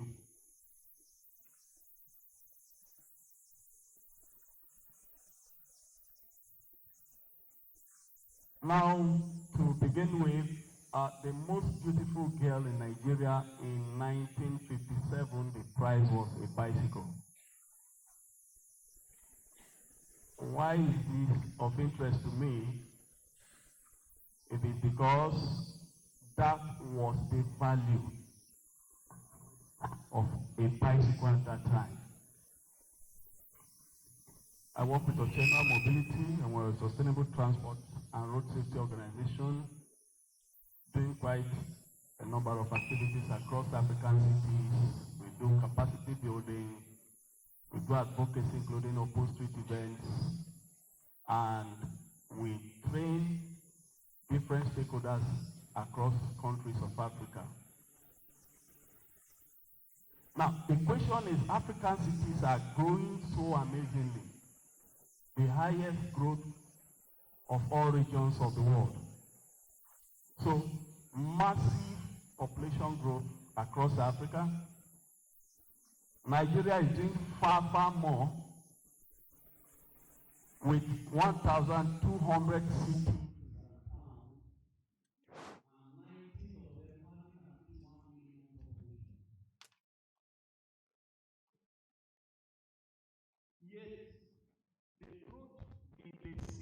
That will move these people has not been coherent, has not been strong enough to meet the needs. So if you check the graph there, the bottom line you see in blue is the growth of public transport in Africa, which means the population will keep increasing, yet there are no systems to move them. And this is across Africa. And as a result, car-centric development have continued to multiply, with more people dying, as we have heard repeatedly, but more painfully, nearly 40% of those who are dying are people walking and cycling. Walking and cycling, 40%. If we stop allowing people to be killed walking and cycling, substantially we have dealt with issues of road safety in this part of the world, which makes this a very critical subject to look at. And then costing 3% of GDP and a huge other losses, in addition to the fact that we have just 3% of vehicles, yet 20% of fatalities. So we keep building this and thinking that this is what will solve the problem of congestion in cities in our bid to move the population. Unfortunately, when you do this, you get that. And what do you get at the end of the day? Car-centric development, widening roads, increasing speed, killing more people, widening the gap between the poor and the rich, because those who have cars can no longer live at certain locations. And unfortunately, leading to more crises around us. Some said, let's use technology, and I'm an advocate of technology. We need to automate systems, we need to go driverless. But when you do that, cars will remain cars, whether they are electric, whether they are autonomous, whether they are Uber or Lyft, whether you do car sharing, cars will remain cars, and to that extent, the complexities that goes with them will remain with us. Which means our focus must shift to the middle. At least a little is happening in terms of public transport, but when you come to walking and cycling, there is limited progress, especially in this part of the world. And so we need to cross this car and magnify public transport, walking and cycling. A mention was made a few minutes ago about Addis Ababa, and I had the honor of riding on one of those beautiful areas within the city. This is Addis Ababa, and this is the direction to go. So instead of multiplying the roadside, let's multiply spaces for walking and cycling. A number of activities have taken place in Nigeria, from the draft national transport policy, the draft national cycling policy and strategy that we developed between 2014 and 2017. I wish my boss, the former Corps Marshal, is here, because he led the advocacy for that. Then we have the National Non-Motorized Transport Policy Brief that the UNEP worked with ITDP to develop for Nigeria. And indeed, we have the Lagos non-motorized transport, and I'm here, Mr. Shitabe is here to do a quick presentation to us in the next few minutes. We have also had series of policy pronouncements from the National Council on Transport. A number of them are here for us to see, declaring support, declaring what should be done in policy, but that has not substantially translated into the kind of impact we want. Most recently, these resolutions came from the council. We clear-cut what needs to be done, but how much is this translating to what we want is the question to ask. Now we have the National Nigeria Road Safety Strategy 20, permit me for using the wrong photo there. The National Road Safety Strategy 2021 to 2030 have 5 key strategic initiatives on walking and cycling, particularly the safety of walkers, those who walk and those who ride bicycle. Somehow, it approved 20% of road safety budget, road safety intervention budget for walking and cycling safety. But we are hoping that arising from this conference, there will be additional commitment to ensuring the release of such support that will guarantee the safety of cyclists and pedestrians. We have series of United Nations General Assembly resolutions relating to this, that Nigeria has taken decision on what to do on them. And just to mention a few of it, we have the World Sustainable Transport Day. This is yet to be attended to. The integration of mainstream bicycling to public transport. The 18th National Council on Transport approved that for public transport system to be developed in Nigeria, cycling has to be a component. And there's a need for us to pursue the full implementation of that. We have also the Global Plan of Action for Road Safety, amongst other things, which has translated into the development of the National Road Safety Strategy, and specifically, there were resolutions of the Council demanding, for instance, 30 kilometers as urban speed in cities of Nigeria. Then we have the World Bicycle Day, which has also been passed as a resolution of Council, which makes it a national policy for it to be implemented. We've had also a number of others which have not, we are pursuing to see resolutions on them. Then we have the National Land Transportation Policy, which was approved only 3-4 months ago on the 31st of July. And there's a chapter on urban mobility with an entire section dedicated to walking and cycling. And I love some of the key objectives. The goal says to create an eco-friendly, healthy lifestyle and cost-effective transport system for urban residents. And number 1 and number 2 of the objectives are very important. 1, to create a national non-motorized transport policy and strategy, which we shall see later, and create a high-quality NMP infrastructure and environment, including the following: pedestrian walkways, bicycle segregated lanes, cycle paths on urban roads, and bicycle parking facilities in transport terminals and stops, and bike share system in public buildings and terminals. All of these have just been passed, and we have the honor to work together from this platform to ensure their implementation as much as possible. Also is the second draft national cycling policy, which is expected to be presented to the Minister of Transport in this program. The vision is effective integration of cycling into transportation system in Nigerian cities, with the goal that 10% of road users in Nigeria will rather choose to ride bicycle than use their use every other means of transport. And the purpose is to make roads in Nigeria and communities cycle-friendly and attractive, such that you go to cycle as a choice rather than being compelled by reason of poverty, as many know it. There are 5 priority areas, they are all listed there, and we hope the implementation will be faster. We have policy goals and specific targets. For instance, we hope that 30% of workers will cycle to their workplaces between now and 2030, if all hands are on deck. As I attempt to round up, I've jumped a number of these. It's important to mention that the Corps Marshal, former Corps Marshal of the Federal Road Safety Corps, Osita Chidoka, led some of those great advocacies across the cities of Nigeria, and we're happy that the current administration is very pleased to sustain some of those legacies and initiatives. Commissioning of a bicycle parking facility that time at the Federal Road Safety Corps. We have also mass advocacy programs, cycling, that's the transport, the permanent secretary of the Federal FCT ministry at that time, leading cycling with the ambassador of India to Nigeria, leading advocacy on cycling, ensuring that more people can get on the roads. And we have massive cycling activities at that time across Nigeria. In rounding up, we can get out of school children back to school.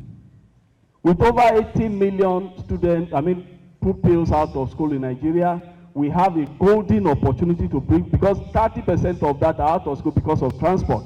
And if you give them a bicycle, you have returned them back to school. It is one of the cheapest means of mobility. Going to buy grocery at the shop, going to make your hair, you can ride on the bicycle rather than using the car. And cycling to work means a lot. And a host of other benefits that we can mention: ending emissions, saving costs, reducing congestion, providing last mile, reducing congestion more and more, and providing health and many other benefits. Thank you very much.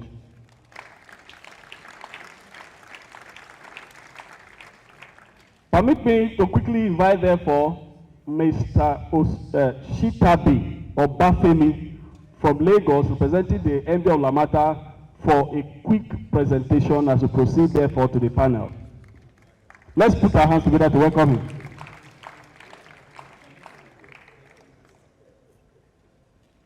You're welcome, sir.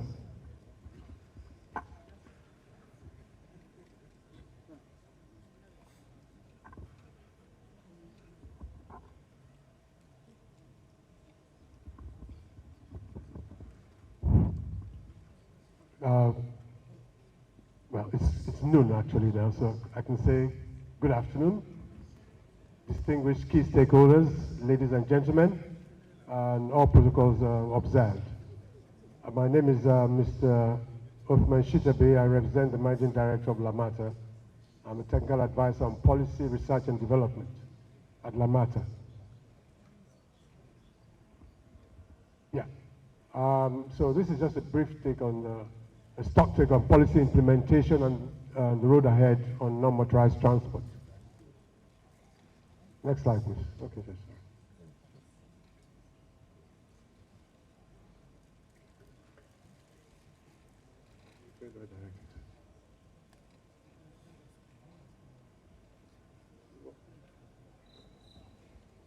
Okay.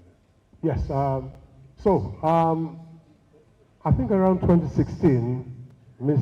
Kali Koinaji brought the gospel of UNEP to Nigeria, I think specifically Lagos and Abuja, under the road, the UNEP Share the Road Global Program, and obviously encourage Lagos and Nigeria to develop an NMT policy so that we can move away from this car-centric thing into more of a people thing.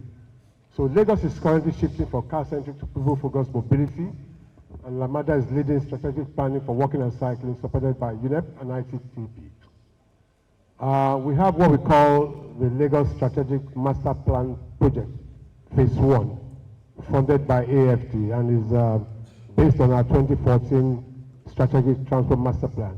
So we are embedding NMT into all our projects, comprising quality bus corridors, which are actually feeders into mass transit corridors, BRT, light rail transit, inland waterways transit, as well as our multimodal interchanges, as well as ongoing studies for the next plan, which is based on the 2048 Strategic Master and Mobility Plan, Master Plan.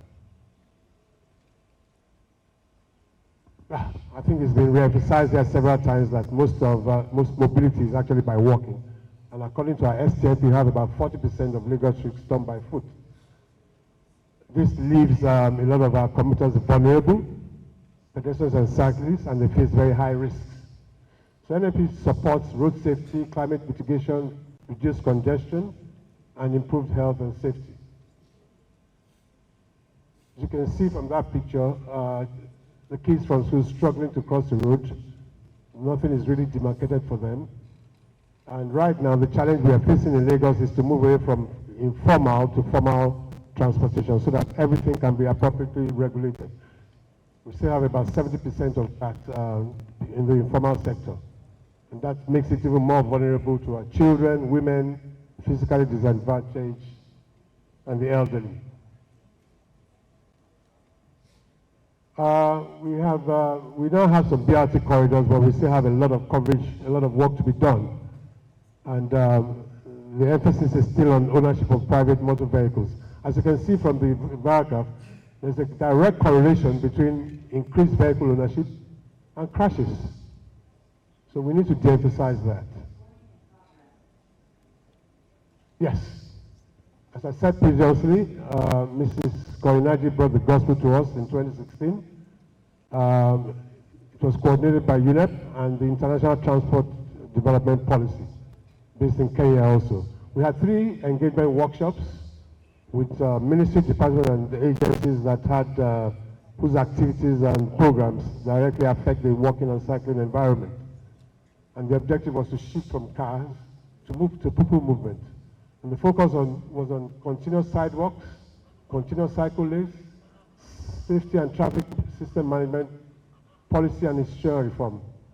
On the 26th of October 2017, the draft NMT policy was unanimously adopted by key stakeholders, making us probably the first subnational in Nigeria to actually develop a transport policy, a non-motorized transport policy. In terms of development support and international recognition, obviously UNEP provided funded technical assistance and capacity building. ITDP provided methodology, design standards, and global best practices. The policy was internationally recognized, and Lagos was chosen as one of 10 worldwide cities and given an award. And we received a sum of 180,000 euros to develop a sidewalk project, a pilot project. So the GIZ Sumitaiwo project lasted 3 years. It's located, for those of us who are familiar with Lagos, I'm sure many of us are, we have it on Catholic Mission Street, Tafal, Baliwa Square. We were able to develop 356 meters of rehabilitated sidewalk with plans for further extension. But the importance here is that it leads to the origin and destination hub of our pilot BRT system at Tafal, Baliwa Square. So that's why it was very important. We conducted a lot of surveys, about 20 pedestrian hotspots in Lagos Island and Ikeja.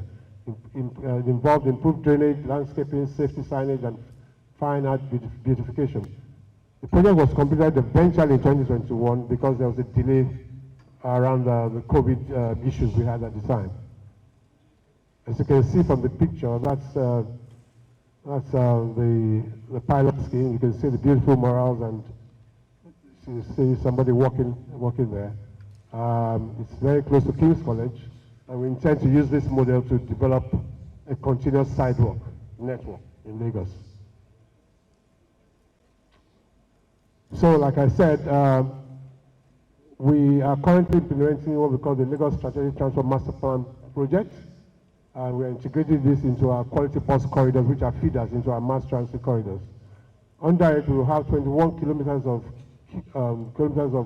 sidewalks on our QBCs, and this includes obviously continuous sidewalks, protected cycle tracks, universal access and lighting and crossings. Over 64 kilometers of sidewalks will be delivered across QBCs by the second quarter of 2026. Features. You can see over there what I'll call the elephant in the room. And I think Mr. Chijoke was talking about some action plans the other time. And I'm going to suggest something, and it should be for me, maybe number one. there's a complete disconnect between works and transport, completely. And that's affected so many things, nationally and statewide. The works ministries were handed over to us by the military when they came in. But we did nothing to restructure that approach. And that is why what you find, this is nothing against our engineers and the Ministry of Works, but road is one of the three infrastructure modes. You've got road, rail, and water. And somehow, road is not entirely controlled by transportation, and that is very wrong, fundamentally wrong. And I think that is, for me, the denominator in this problem. Because if transport professionals are handling the road networks, you find a better answer to it. So my suggestion is that works and transport should be one. We really shouldn't be having a Ministry of Works, let me just say that bluntly. It should be one. Whether you call it works and transport, I don't care about that, but it should be one entity so that the works can appreciate all the principles that we're talking about. And all the enforcement issues can also come with it. So obviously we can have a more equitable approach to transportation. Under our LSCMPP, we have making plans for two major interchanges. The Marina interchange, where we want to encourage walking and cycling from TBS into Marina, the TBS that we've developed to Marina, and then also Yaba. Yaba is significant because we have many schools clustered around. My friend here talked about school children. We've got so many schools, CMS Grammar School, Unilag, St. Fimbas, Yaba Tech, Our Lady of Apostles, all around the Yaba area. And they should be able to have, NMT access, walking and particularly cycling. So we're trying to do that now to connect the Yaba interchange that has the bus terminals and the ferry terminals. So this is just some of the things I've been talking about. I just gone through that. Yeah, so that's the corridor we've just spoken about from St. Fimbas to Murtala Mohammed Way. We hope we can achieve that very, very soon, early next year. And yeah, like I said, the same thing here. And then we also have future plans for Lekki, Ikeja, and all that. And also the integration with our updated master plan. These are some of the schools I was talking about that will link up with the Yaba interchange to get NMT access. And I'm glad to say that we have been in good alignment with PAPAM, the Pan-African Action Plan for Active Mobility. And Lamata is adopting those core principles of equity, health, climate action, liability, investment prioritization, and data-driven monitoring. Well, in summary, we've delivered the 2018 NMT policy. We're expanding the networks with sidewalks and cycle lanes. We're mainstreaming NMT in our QBCs. We're providing universal access for our vulnerable groups, and also establishing our partnerships, continued relationship with UNEP, ICTP, GIZ, AFD, and even the University of Cambridge, and obviously continuous capacity building. There's an upcoming program with the University of Cambridge where we're doing research and monitoring in terms of heat, humidity, and PM 2.5 in terms of how you can get people to use it. So some of our key achievements include the 2018 energy policy, the TUMI Award, the 64-kilometer sidewalks to be delivered by 2026, active mobility being embedded in our STMBs and quality bus corridor designs, and adoption of PAPAM principles for regional alignment. In conclusion, Lagos is transitioning to a multimodal people-first transport system. Walking and cycling are central to healthier, safer, and more inclusive mobility. Stronger partnership with UNEP and Co. And Lagos continues to lead active mobility reform in West Africa. Lamata remains committed to delivering safe, connected, and resilient energy workers across the city. Thank you. Thank you so much.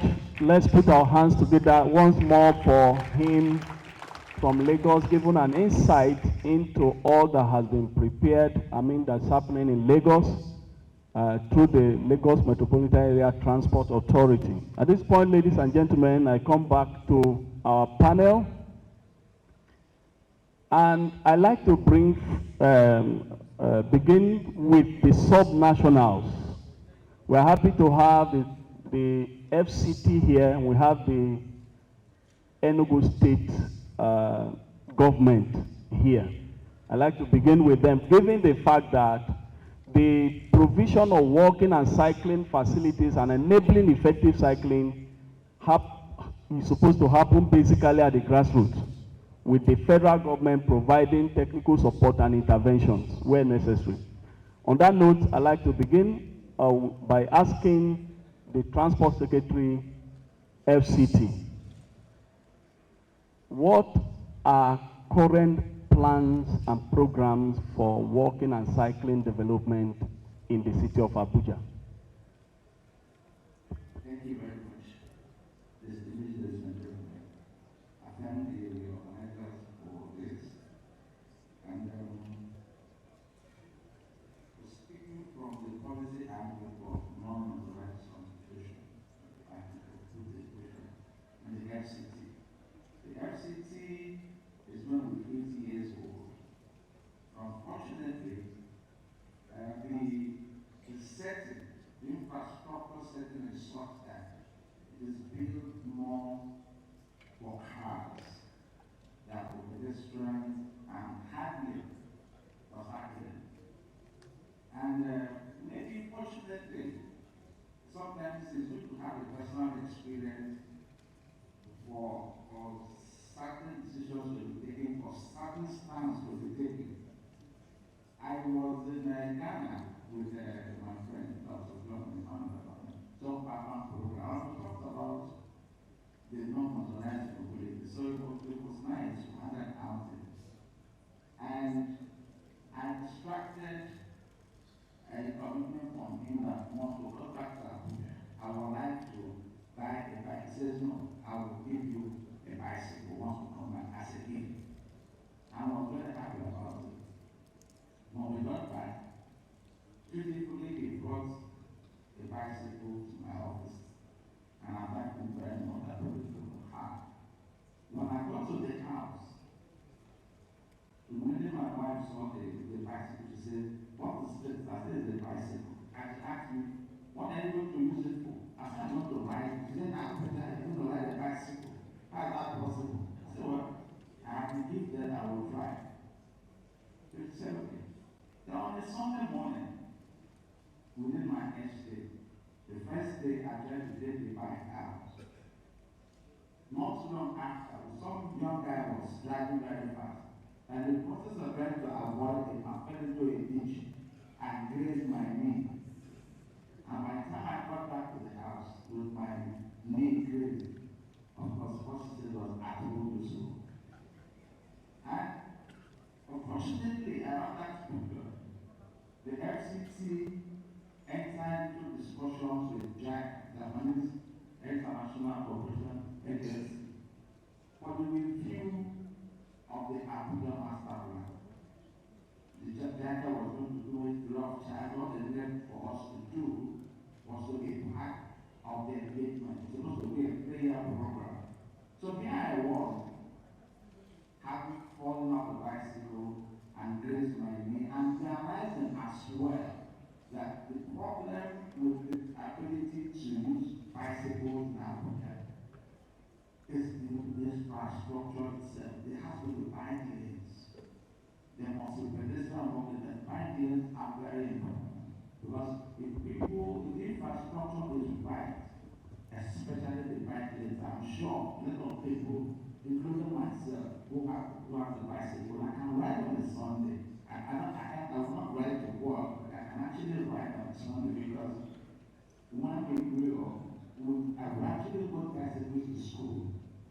In my time, there were hardly any cars, so very few people own cars. So personally, I used bicycles to go to school, growing up in the late 1960s or early 1970s.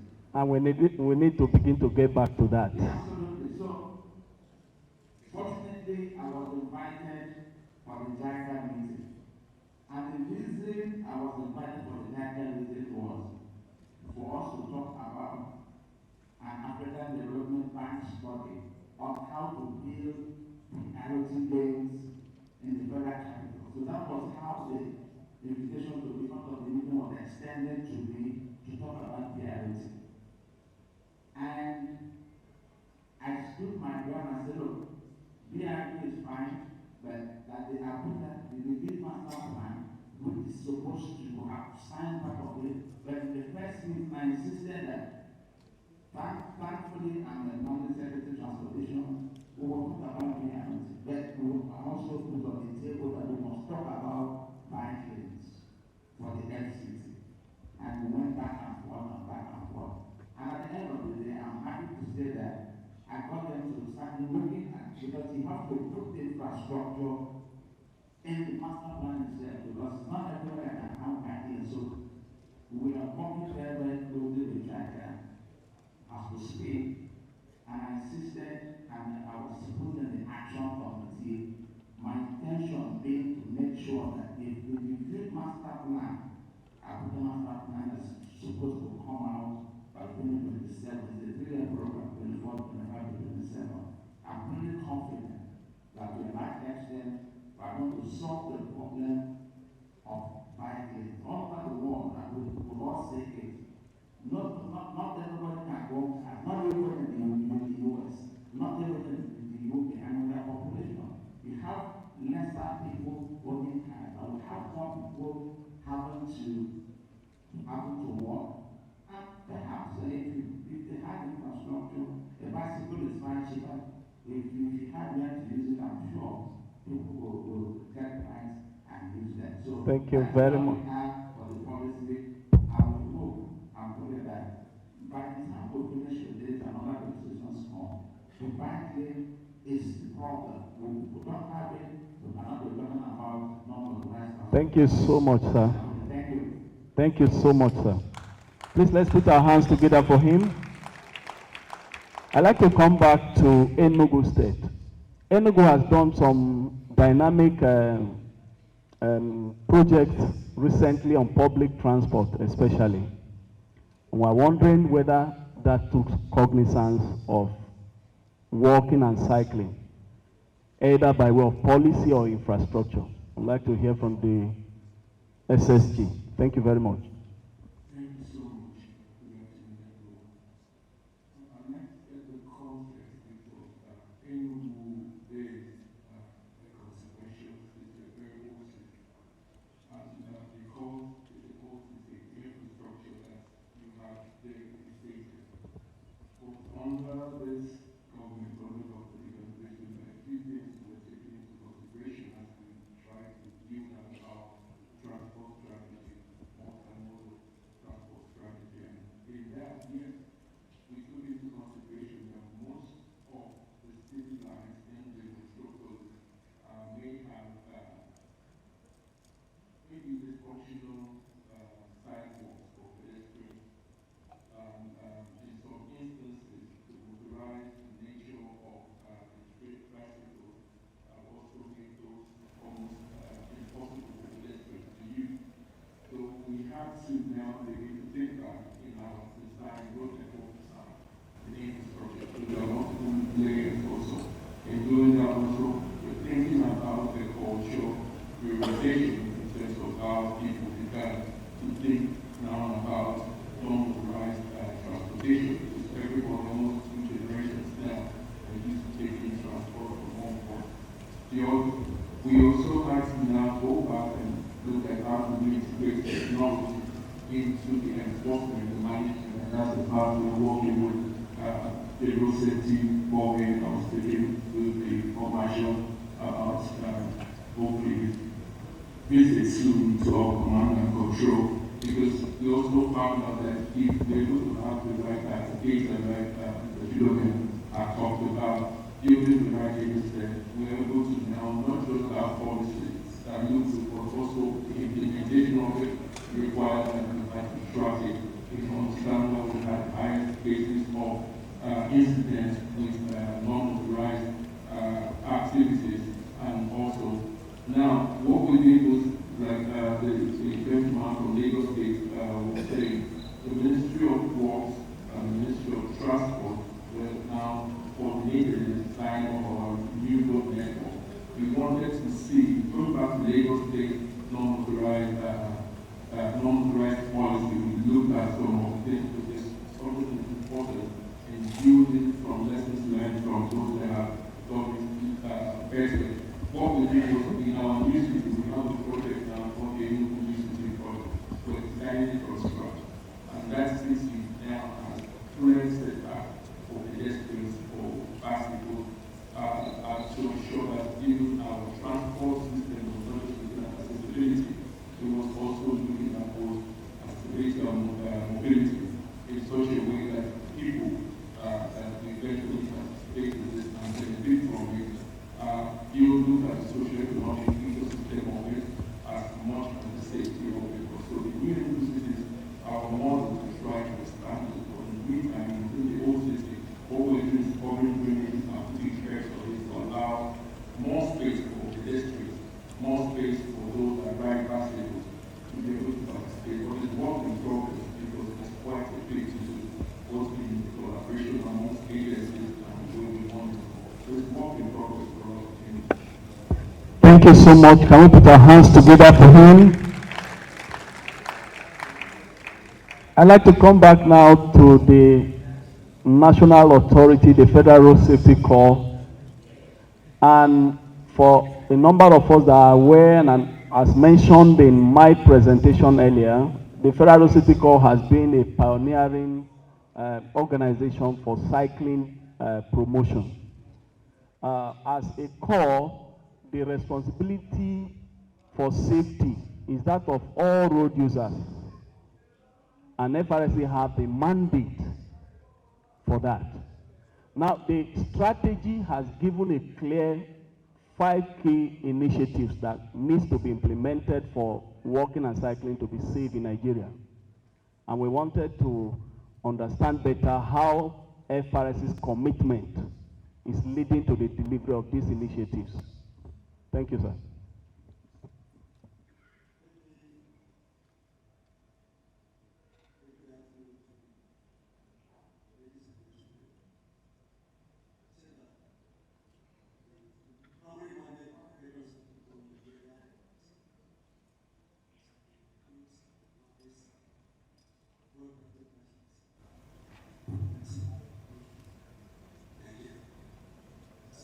Any action, strategy, policy that will enable FRC to achieve the mandate is our priority. We modern mass transit system and non-motorized transport. And because of that, we partner, we collaborate with non-governmental organizations and civil society organizations that are campaigning and championing the non-motorized transport system. Today, when there are more vehicles on the road, creating road traffic gridlock, some governments need to construct more roads and expand the existing roads. But it's not the best option, it's not the solution. The solution is for clients like New York is to have efficient and effective utilization of the existing roads by constructing more walkways and cycling lanes for the cyclists, bicycles, and also the pedestrians to utilize and get to the destination. So we encourage mass transit buses so that promoters can be able to utilize those mass transit buses and railways, and then when they reach the rail station or the bus station, they can utilize the walkways and the cycling lane to connect to their destination easily. We are also promoting and advising the government to create more of cycling lane and walkways for pedestrians and understand it, utilize, and reach legislation. So in FRC today, we promote, we advise, converse, and also form. Recently now we are partnering with one NGO for Lagos that brought in 500 bicycles for use in Lagos State for the children back to school program. They came to us, we key in, we also continue for them so that that project will succeed. So in FRC, my team, we are really committed to normalize use of transport in Nigeria. Thank you.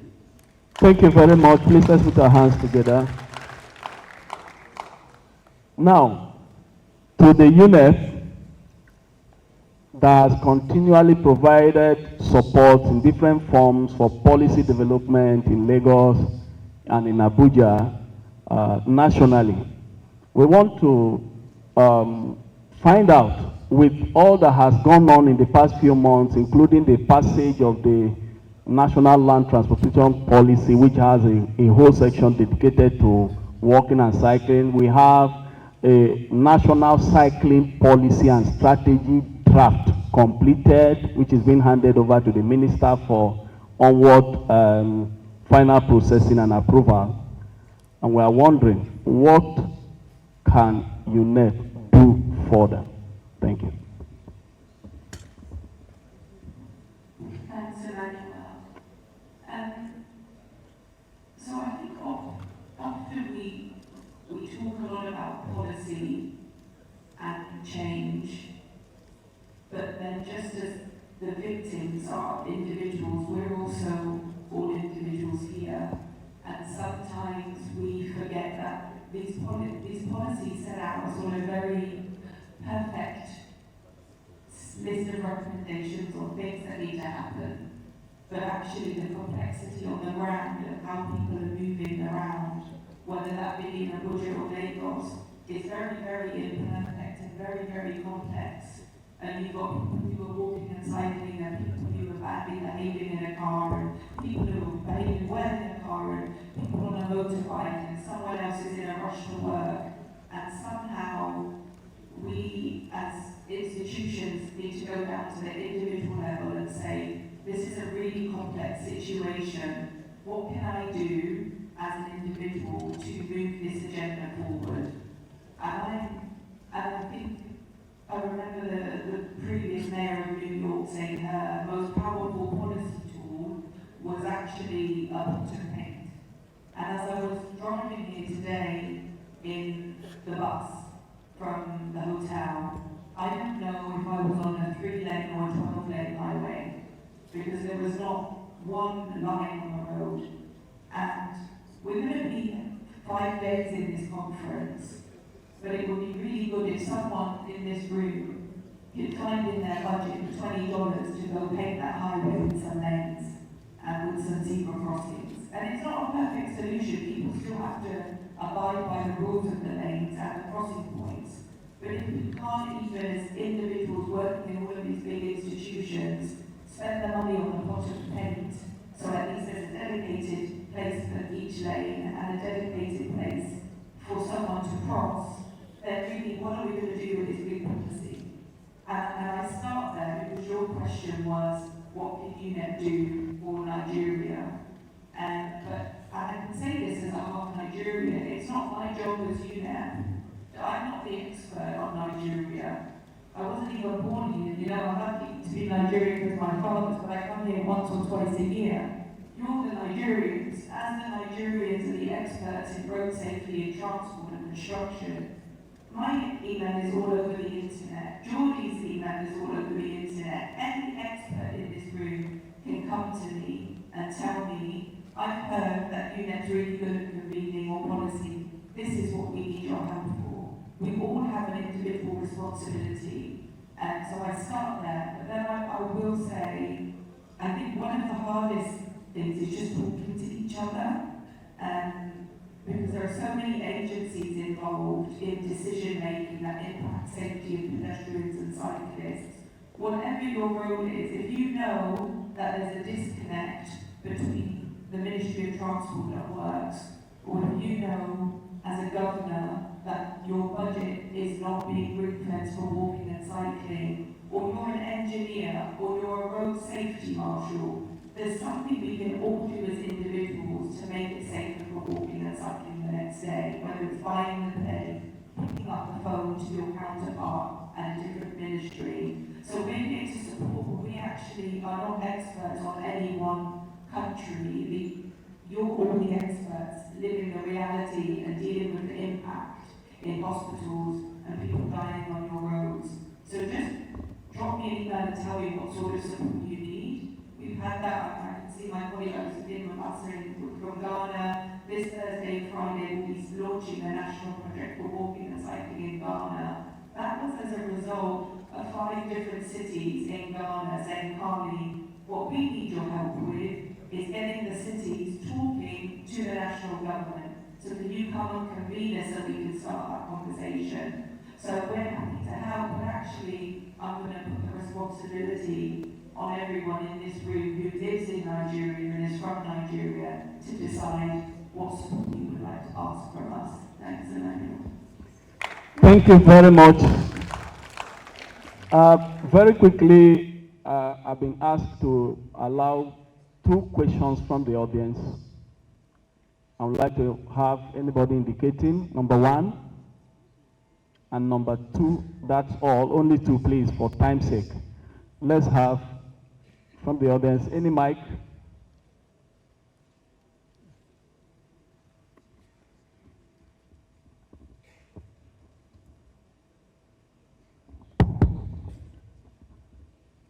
Distinguished members of the conference, please permit me to stand on the existing protocol. And I don't have a question per se, but I want to speak to some things raised here, and there is an issue we are missing. Dr. John, I've been following your organization and all the work you have been doing in terms of non-motorized transport. Incidentally, in Lagos in 2016, you will recall, we were together when the Lagos State developed their national transport NMT policy document and several others, including our national transport policy document, which is still hanging somewhere. And there is a connect in all of these things. What I have discovered is that I think our administrators, politicians, and others, they are more interested in actually building the bridges and the roads that makes more headline on newspapers and this thing than what we are discussing now. Because if you go and build pedestrian walkway, it does not make big headline like what building, commissioning a bridge makes. And that is one of the hindrances that we've been having that have not helped us have the necessary push, the necessary funding in terms of building pedestrian walkways and cycle tracks as we have been advocating over the years. FRSC have always been in the vanguard of that, but we are not getting the necessary backing from the politicians and the administrators that are building these roads because of, again, the disconnect that Dr. Chitabe mentioned, which is a very fundamental issue. Until we marry these 2 ministries, we will continue to speak from 2 sides of the mouth. Because what is interesting to the Ministry of Works is not what is interesting to the Ministry of Transportation. And I just want us to look at that. Then I have some word for the mandate secretary. Sir, perhaps if you go back again to the Abuja Master Plan, I think the Abuja Master Plan has provision for pedestrian walkway. I live in Otaku, and I see these walkways. They are there. But there is a problem, sir. You need to recover what had earlier been built before talking of even building new ones. We need to recover the pedestrian walkway as contained in the original master plan, which today has become parking lots. People park on it. Then let me also guide what I discovered. That when they were planting the trees they planted in Abuja, they were beside those pedestrian walkways. Trees have grown big and disconnected. You can't ride bicycles on them any longer because the roots have now come up, they have grown big. I think with our climate and at what we plan because what we did and work cities finally. Until we address mass urban transportation, don't expect too much magic in what we are discussing. Because we need to take the population out, provide mass urban transportation, so that you can have space to build for workers, pedestrians, and cyclists. What we have how many buses are taking people? When it is close of work, sir, do an observation survey and see the population of people out there waiting for vehicles that are no more. And I'm asking myself, in Abuja, do we have a color code for taxis? Because the cabos and the distance have taken over that we don't even know which one is which. And the truth is that because government has not deliberately made provision for mass all manner of people now, picking people as passengers. So,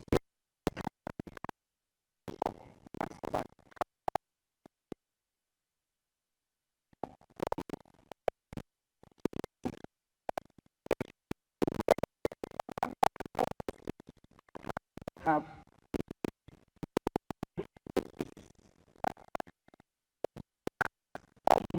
so that you can really have time to build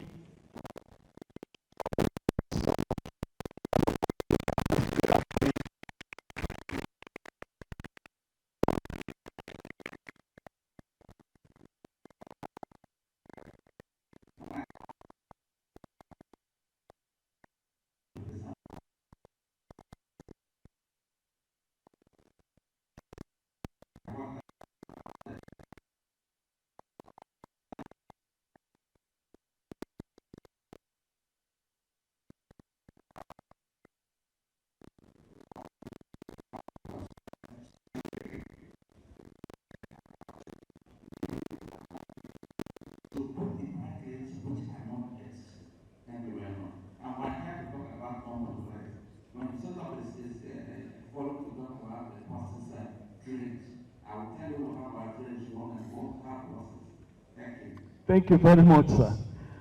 We'd like to have the Chief Osita Chidoka. Can we give him a mic, please?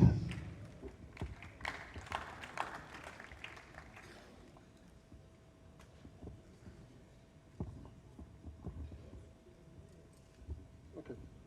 So, thank you very much. This has been a very enlightening panel, and I want to weigh in on a couple of issues. Number one is non-motorized transport is critical, and I happen to be one of those who wrote Nigeria's first non-motorized transport policy under Chief Ojo Madekwe at the Ministry of Transport. But not much has happened until now that a lot has started taking traction. The first comment was Shitabe's comment about Ministry of Transport and Ministry of Works. That's a very valid point, very, very valid, and I believe that state governments and the federal government should look into that. So when President Obasanjo was about leaving office, we convinced him to move the Ministry of Works, Marine, and Aviation as ministers of state under a Minister of Transportation. And that was how Desiani Alice Nmadeke became the Minister of Transportation under Yaradua. But under Obasanjo, he was, I've forgotten his name, was the Minister of Transportation. The idea is that the Minister of Works, the Minister of Rail, and the Minister of Aviation, Minister of States, will be coordinated by the Ministry of Transportation so that we will cover the loop, rail, road, marine, and brought together. Unfortunately, due to political pressure and the way the Minister of Transportation, Desiani Madeke, handled it, She went and took the Works Minister of State as her own portfolio, and then the supervisor. So that created a lot of work for her that slowed down a lot of things. And people talked about unbundling. But now we need to redesign to bring all modes of transportation together. Because building the road is not rocket science, it's not a different part. And embedded in it is also other road users, not just the vehicles. So the Ministry of Works currently builds roads for vehicles. They keep talking about the vehicles, but they don't talk about the other road users. So I think that this conference should also join the call for intermodal transportation that brings all modes of transport together in the Ministry of Transportation. The second one is the bicycle lanes in Abuja. You remember the famous story of Chief Ojo Madekwe being knocked down by a vehicle. I was in that bicycle convoy. And we ran into that problem because inside the Abuja master plan is also bicycle lanes, contrary to what many people say. There is also bicycle lanes that were not built. But if you look at cities like Washington, D.C., you look at cities like New York, have been able to create bicycle lanes in cities that were designed in 1774, 75. At the time Le Font was designing Washington, D.C., there was only horses. So that's why there were lots of junctions in D.C. because he didn't envisage vehicles. But today, they've been able to convert roads to one-way lane system and created bicycle lanes running across the internal gamut of Washington, D.C. So I don't think we have any excuses to move Abuja to a bicycle-friendly city. We can begin to carve out bicycle lanes. If you go, the minister can look at what has been done in South America. In South America, a lot of cities have gone out of motor cars during the day. In fact, there are very many famous cases where cities have made that conversion. So I think that Abuja can start with a case study of getting the central business district, the Wuse-2 axis, to begin to have bicycle lanes with some demarcation. So you can do with road markings, you can do with also some demarcations to make it safe for the bicycle users. But that's global best practice. So I think that non-motorized transport in cities like Enugu lends itself also for non-motorized transport. We can begin by demarcating lanes for bicycling between Ugui Road, running through 6th Avenue, and Axis, just to prove the case and then see whether it can be scaled up. Bicycles don't work everywhere. Cities that are hilly people don't use bicycle as a mode regularly, but once you create the lanes, like most transport infrastructure, people will follow. So I think there is a lot to be done in that direction. Thank you very much. Let's put our hands together. And for the reason of time, we will shut down this panel at this point. I would like to appreciate all the panelists for your time and for your valuable contributions. I would like you to put your hands together for them as we all return back to our seats, preparatory to the next session.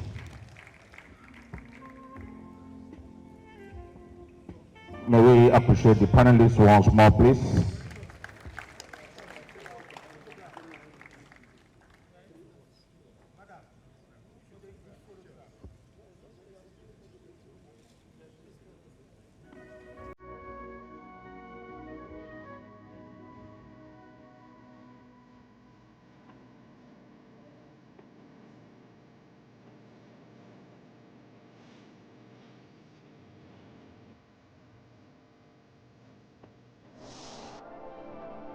Are you a victim of road crash? Have you ever thought about what you can do to make roads safe and help a victim of a road accident? Wait a minute. Did you even know that families and friends of road crash victims are also victims? Refuse to be inactive and silent in matters of road safety by joining the Kwapna's Road Safety Demand Foundation and Federal Road Safety Corps at the International Road Crash Victims Africa Conference 2025. Date 16th to 18th of November 2025. Theme: Gathering Africa and the World. Already waiting for the VIP, please.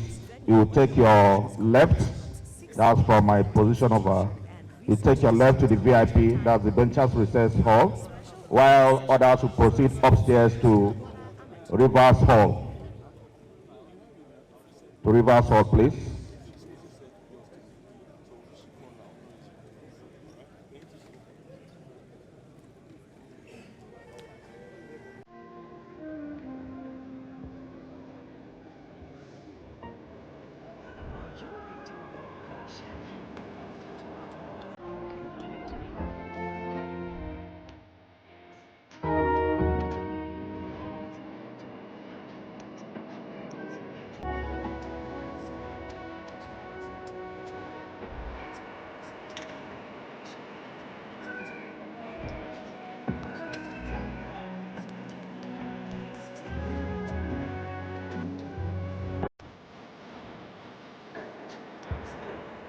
The VIPs are to proceed to the, what it says here, the lounge. The VIP are to proceed to the lounge. They are the gate there. While others should proceed upstairs, Rivers Hall. Rivers Hall upstairs, please. The VIPs are to proceed to the lounge. The ushers at the gate will lead the VIPs to the lounge for the tea break. Thank you very much. The VIPs will proceed to the lounge. The ushers at the entrance will lead the VIPs to the lounge for the tea break.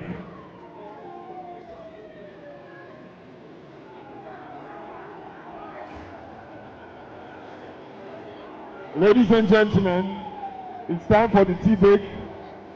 Every other person will proceed to Rivers Hall for the tea break. Rivers upstairs, so that we can have our tea break and be back in 15 minutes. Please, we'll just take 15 minutes to have our tea break, and then we'll be back here so that we'll continue with the program. Thank you very much for your cooperation.